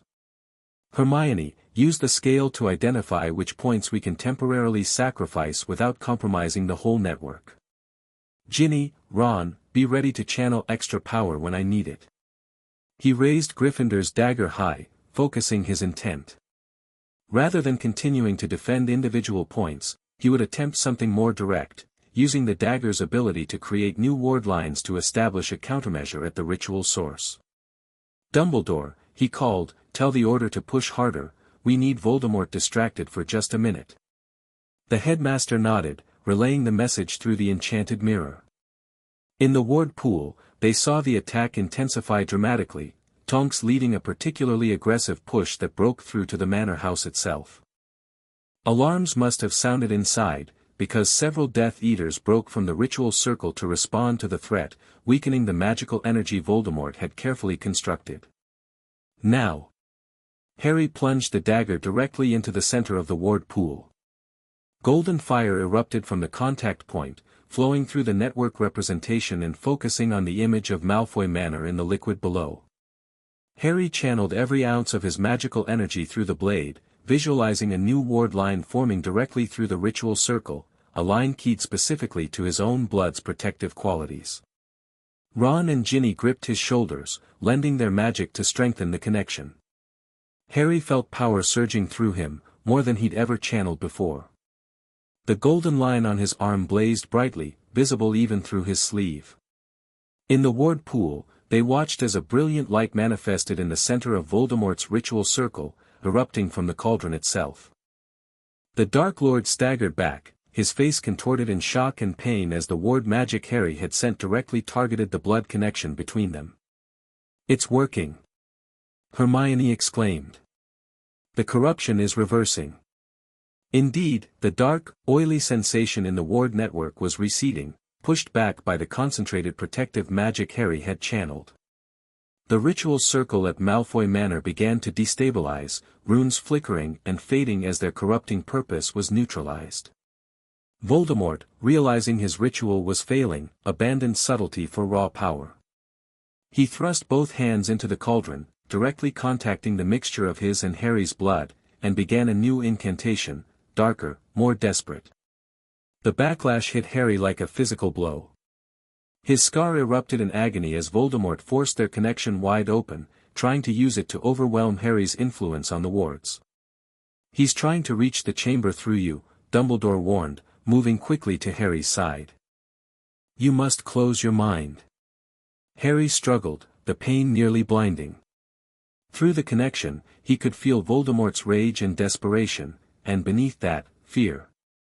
Fear that his carefully constructed plan was unraveling. "Luna," Harry gasped through gritted teeth, "the chalice, purification." Understanding immediately, Luna dipped the silver chalice into the ward pool again, this time adding a drop of Harry's blood that had fallen from his scar. The liquid inside turned midnight black before slowly, gradually lightening. "The connection goes both ways," she said softly. "If he can reach you through your shared blood, you can reach him." Harry understood. Rather than trying to block Voldemort completely, which might be impossible given their blood tie, he could use the connection as Luna suggested. Fighting fire with fire. Still gripping the dagger with one hand, he placed his other on the rim of the chalice beside Luna's. Together, they channeled purifying energy through the blood link, not attacking Voldemort directly, but cleansing the corrupting influence from the ward network. In the ward pool, they watched Voldemort howl in frustration as the ritual collapsed entirely. The cauldron shattered, spraying its contents across the elaborate rune circle and rendering it useless. Death Eaters scattered as the magical backlash sent shockwaves through Malfoy Manor. At the same moment, Order members breached the central hall, led by Sirius and Kingsley. Spellfire erupted as they engaged the remaining Death Eaters, while Voldemort himself, weakened by the ritual's failure, was forced to retreat. "They're running!" Ron shouted, watching the chaos in the ward pool. "The Death Eaters are disapparating." "And the wards?" Dumbledore asked urgently. Hermione checked Ravenclaw's scale, which had finally stabilized. "Secure. Some minor damage to outlying anchors, but the core network is intact. No corruption took hold." Harry slowly withdrew the dagger from the ward pool, his entire body trembling with exhaustion. The connection with Voldemort had closed again, though his scar still throbbed painfully. "We did it," he breathed. "We stopped him." Dumbledore placed a steadying hand on his shoulder. "You did indeed, Harry. And more than that, you've demonstrated that the ward network can be actively defended against corruption attempts." "But he'll try again," Neville pointed out. "Yes," Dumbledore acknowledged. "But each failure weakens him, both magically and in the eyes of his followers. And we now better understand both his methods and our countermeasures." The ward pool showed Order members securing Malfoy Manor, though Voldemort himself had escaped along with several Inner Circle Death Eaters. Many others, however, had been captured, including Narcissa Malfoy and several prominent pureblood supporters. As the adrenaline of the confrontation faded, exhaustion overtook them all. They had channeled enormous magical energy through ancient artifacts, straining their cores to their limits. "You should rest," Dumbledore advised. "The chamber will remain accessible to you," Harry, whenever you need it. The elemental instruments are yours to guard now, the castle has accepted you as their keeper. All of us, Harry corrected tiredly. I couldn't have done this alone. They carefully returned the instruments to their places around the pedestal, the ward pool settling back to its normal golden glow. As they prepared to leave the chamber, Harry felt a warm pulse of magic from the castle itself, a sense of gratitude and recognition that transcended words. The days that followed brought significant changes to the wizarding world. The Daily Prophet's headline the morning after the confrontation screamed, Ministry forces thwart major attack by WHO Death Eaters captured at Malfoy Manor. Narcissa Malfoy among those held Minister Bones gave a press conference confirming that Voldemort had been attempting a ritual of catastrophic potential that was prevented by coordinated action between Ministry Aurors and allied forces. She announced the formation of a special task force dedicated to dismantling Death Eater operations, with Kingsley Shacklebolt appointed as its head. At Hogwarts, Harry and his friends found themselves unexpectedly connected to the castle in new ways. The ward lines were visible to them now when they concentrated, golden threads running through floors and walls, all converging on the hidden chamber deep below. Draco Malfoy approached Harry again after news of his mother's capture broke. What happens now? He asked quietly, the desperation in his voice even more pronounced. That depends on you, Harry replied. Your mother will likely face trial, but if she cooperates, provides information, her sentence might be reduced. And me? Harry studied him thoughtfully. The ward suppression I placed on your mark is holding. Draco nodded. I can perform magic normally now. The pain is just a dull ache. Then use that freedom wisely, Harry advised. You don't have to be what your father wanted you to be. After a moment's hesitation, Draco asked, could you do the same for others? People who were forced to take the mark. The question gave Harry pause. He hadn't considered the broader implications of what he'd done for Draco, the possibility of helping others in similar situations. Possibly, he said carefully. But they'd need to prove they're not loyal to Voldemort. The suppression only works if the intent behind it is genuine. This conversation planted a seed that would grow into a significant project in the weeks that followed, identifying and helping coerced Death Eaters whose marks caused them suffering. With Hermione's organizational skills and Luna's ability to use Slytherin's chalice to verify intentions, they established a careful screening process. Each case was evaluated individually, with Harry using his connection to the wards to create the same buffer he'd established for Draco, not removing the dark mark, but isolating it from the ward network's detection. Those helped this way provided valuable intelligence in return, further weakening Voldemort's already diminished forces. The Dark Lord, having lost many followers and failed in his attempt to corrupt the ward network, retreated into hiding to recover and reconsider his strategy. The Chamber of Harmony became their headquarters, a secure location where Harry and his friends could monitor the ward network, strengthen weak points, and continue learning about the ancient magic the founders had created. 2 months after the confrontation at Malfoy Manor, Harry made a significant discovery while studying Slytherin's personal journal. A passage described how the 4 elemental instruments could be used in concert to not just defend the ward network, but to permanently alter its fundamental structure. When the 4 are wielded in perfect harmony by those whose intent aligns with the network's purpose, the very nature of the wards can be reshaped. Not merely to defend against darkness, but to actively promote light, to nurture magic that heals, protects, and creates. Such a transformation would require great power and perfect synchronicity, but would establish a foundation for magical Britain that could endure for millennia. Harry shared this finding with the others during one of their regular meetings in the chamber. Slytherin wanted to make the wards not just defensive, but actively beneficial. Ron asked skeptically. It was before his falling out with the other founders, Hermione pointed out, having studied the historical records extensively. He wasn't always the blood purist history made him out to be, at least not initially. The question is, Neville said thoughtfully, could we do it? Reshape the wards as he described? Luna, who had been gazing dreamily into the ward pool, looked up. We already have, in small ways. Every time we strengthen an anchor or purify a connection, we're reshaping the network. This would simply be doing so with greater intention. It would require all of us, Harry said, considering the possibility. And probably Dumbledore's guidance. But if it worked? A Britain where dark magic isn't just hindered, but where protective magic is actively strengthened, Ginny finished the thought. The idea was both exciting and daunting. Such a fundamental change to magical Britain's underlying structure would have far-reaching implications they couldn't fully predict.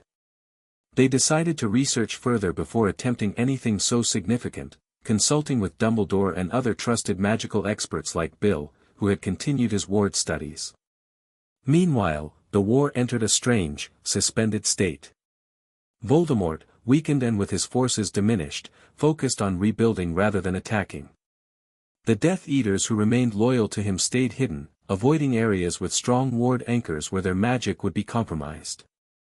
Minister Bones used this respite to strengthen the Ministry's defenses and reform departments that had been infiltrated during Fudge's administration.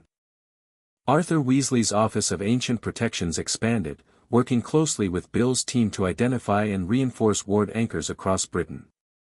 By Christmas, the wizarding world had adapted to the new reality. The wards were now publicly acknowledged as an ancient protective system reactivated through the magical sacrifice of brave individuals standing against darkness, the Ministry's carefully crafted explanation that recognized the importance of the wards without revealing Harry's specific connection to them. For Harry himself, the months had brought a strange new perspective. His connection to the ward network had become so natural that he sometimes forgot how recently it had developed. The golden line on his arm had faded to a thin, barely visible thread, though his awareness of the wards remained as strong as ever. During the Christmas holiday at Grimmauld Place, now serving as both Order headquarters and a sanctuary for those who had escaped Voldemort's service, Harry found himself discussing the future with Sirius. "Do you think it will ever really end?" he asked his godfather as they sat before the fire on Christmas Eve. "This war with Voldemort?" Sirius considered the question seriously.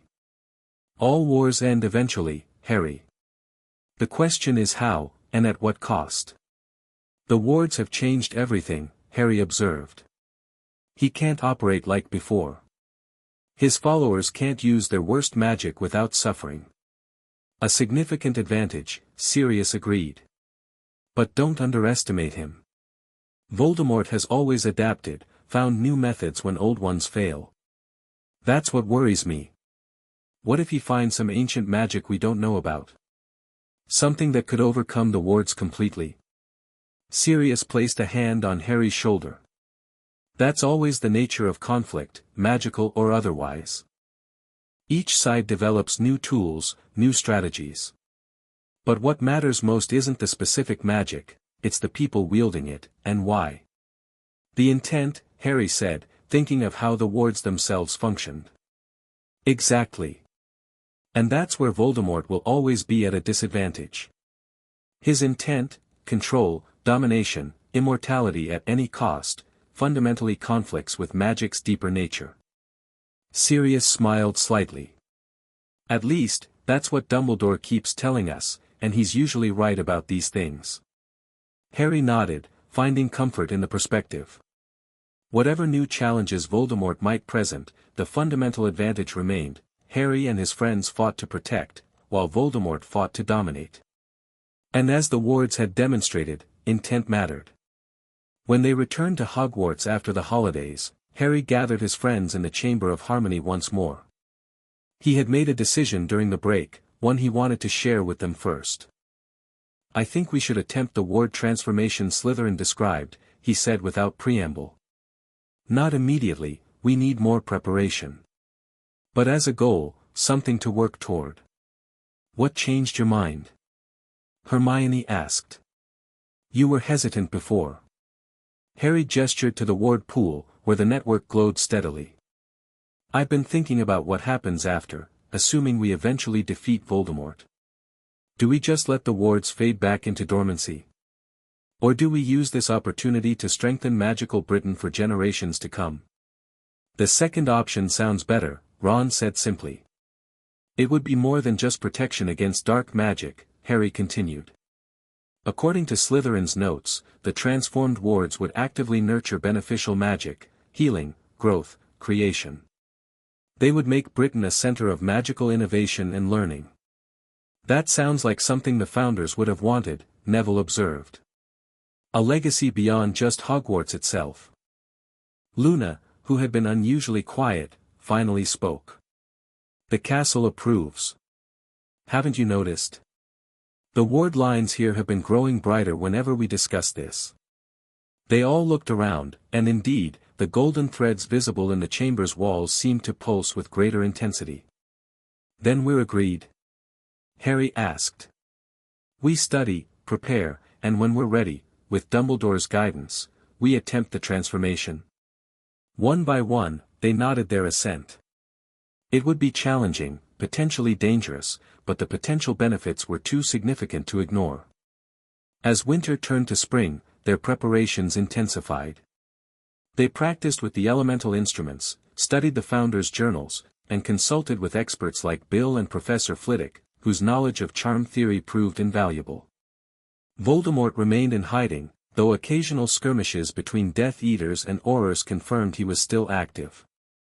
According to Snape's intelligence, the Dark Lord had abandoned his attempts to corrupt the ward network directly, focusing instead on researching ways to shield his followers from its effects more permanently than the temporary amulets. By late April, Harry and his friends felt ready to present their plan to Dumbledore formally.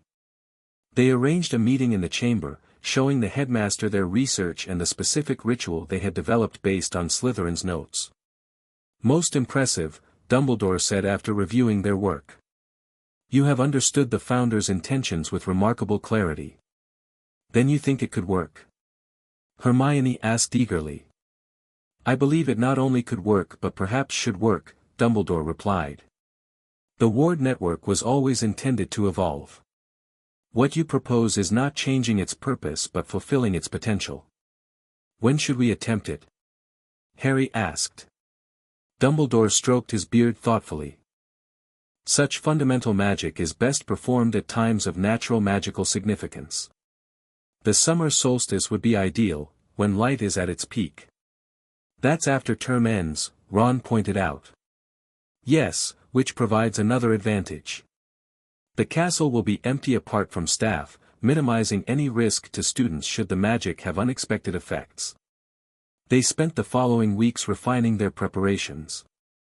The ritual would require synchronized casting from all 6 of them, channeling magic through the elemental instruments while Harry, as the blood-connected focal point, directed the overall flow through the ward pool. As May turned to June, however, their plans were suddenly threatened.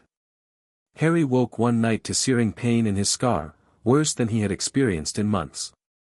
Through their connection, he caught fragmentary images of Voldemort's rage and a new plan forming. He immediately sought out Dumbledore, finding the headmaster already awake and concerned in his office. Severus has just reported, Dumbledore explained grimly. Voldemort has discovered information about your planned ritual at the solstice. We have a traitor among those we've trusted with knowledge of the chamber. Who? Harry demanded. We don't know yet. But Voldemort intends to strike before the solstice, to capture you and use your blood directly rather than relying on what he took in the graveyard. The news was deeply concerning. Only a relatively small circle knew the details of their plans, Order members, a few trusted Ministry officials, and the students involved in helping former Death Eaters. We need to change our approach, Harry said after a moment's consideration. Not the ritual itself, but when and how we perform it. What do you suggest? Dumbledore asked. We move up the timeline. Not wait for the solstice. And we don't announce it, we just do it, with only those directly involved knowing when. Dumbledore nodded slowly. A prudent adjustment. When would you propose? Harry thought quickly. The new moon. 3 days from now. Magical theory suggests it's not as powerful as the solstice, but the element of surprise may compensate for that difference, Dumbledore finished. Very well. I will make the necessary arrangements. Tell only those who must participate directly. 3 days later, Harry and his 5 friends gathered in the Chamber of Harmony at midnight. Dumbledore stood by to observe and assist if needed, while above them, the castle had been secured with additional protections and Order members patrolled the grounds. The ward pool glowed more brightly than usual, as if sensing the significance of what they were about to attempt. Each took their position around the central pedestal, Harry with Gryffindor's dagger, Hermione with Ravenclaw's scale, Neville with Hufflepuff's wand, Luna with Slytherin's chalice, and Ron and Ginny at the cardinal points between them to stabilize the magical flow. "Remember," Harry said quietly, "we're not changing the ward's purpose, we're fulfilling it. Focus on intent, protection, nurturing, growth."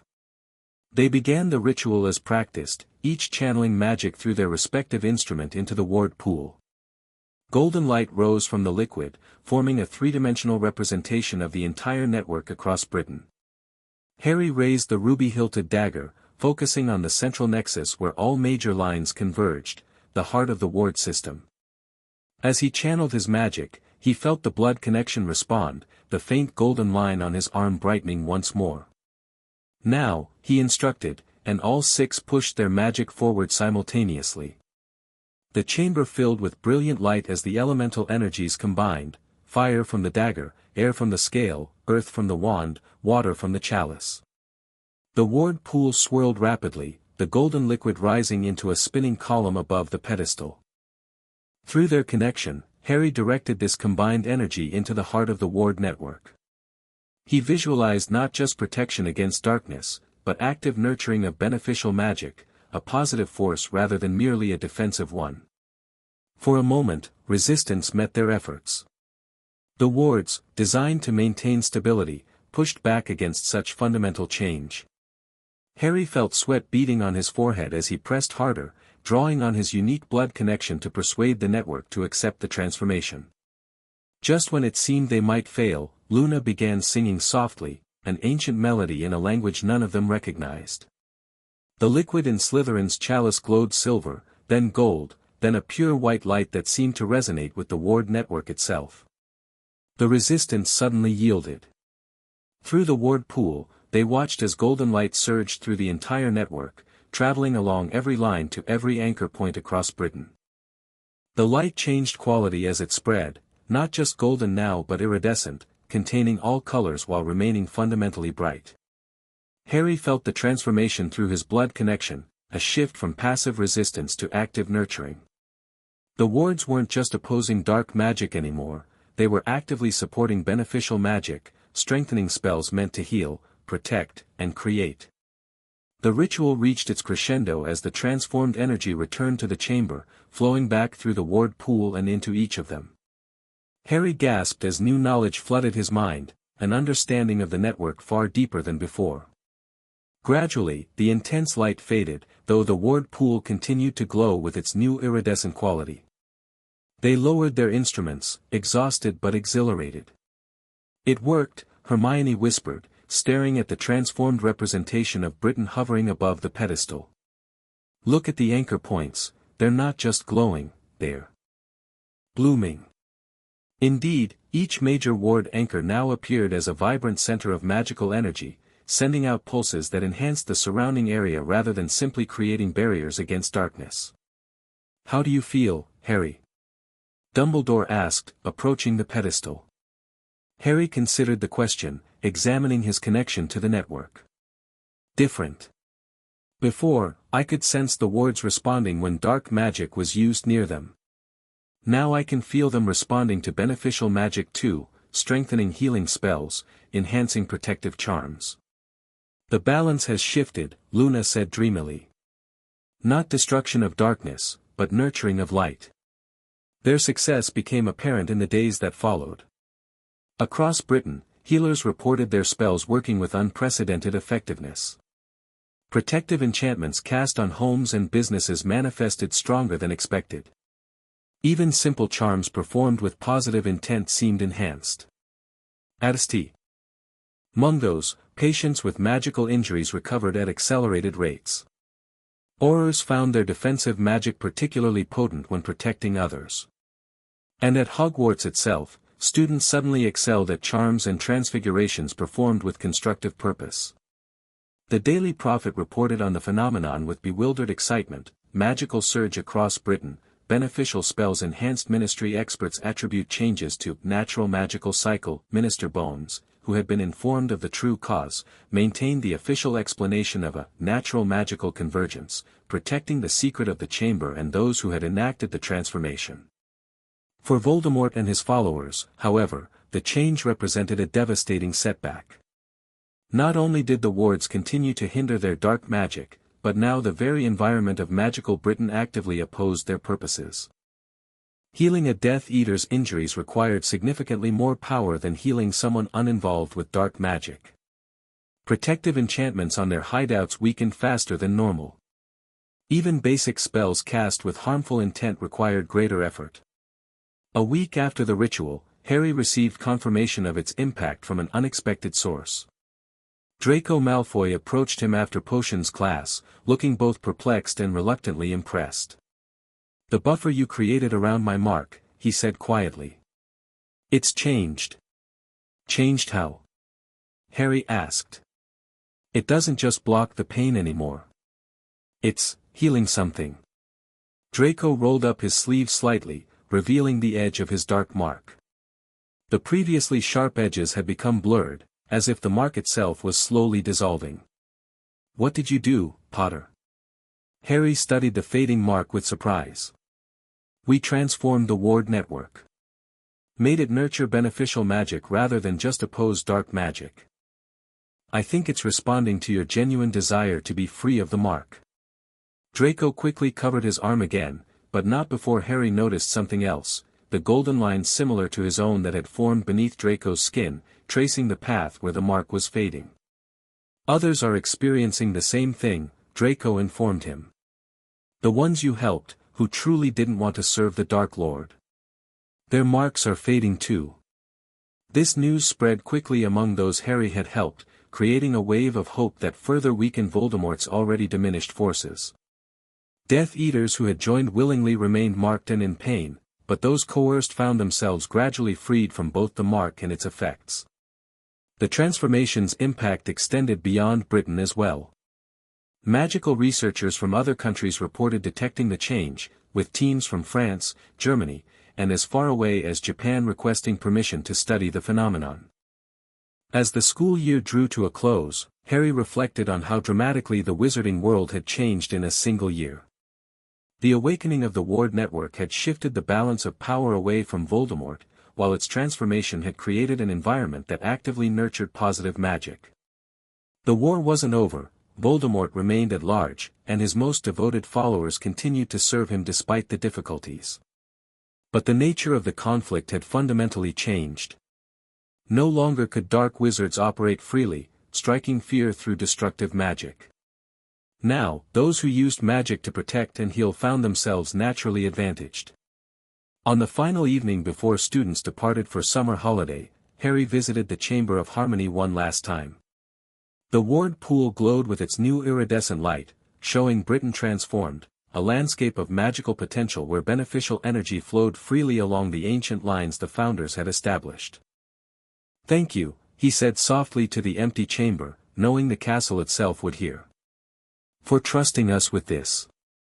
A warm pulse of magic answered him, not words, but a sense of approval and gratitude that transcended language. As Harry turned to leave, his eyes fell on a previously unnoticed inscription carved into the base of the central pedestal. Written in 4 different hands, one for each founder, were words that had guided their creation of the ward network 1,000 years ago, not merely to guard against darkness, but to nurture light. Not merely to protect the present, but to secure the future. May those who follow understand, true power lies not in domination, but in harmony. Harry smiled, running his fingers over the ancient words. The founders had created the ward network with this transformation in mind all along, waiting for a time when wizards would understand that opposing darkness wasn't enough. That actively nurturing light was the true path to lasting peace. He left the chamber knowing that whatever challenges still lay ahead in the war against Voldemort, the awakening and transformation of Britain's ancient wards had forever changed the magical world for the better. His blood, unwillingly taken for dark purposes, had ultimately served to protect and nurture the innocent, just as his mother's sacrifice had protected him. And in that poetic justice, Harry found a measure of peace. The end. Thank you for watching this video. Please be sure to subscribe to our channel and like this video.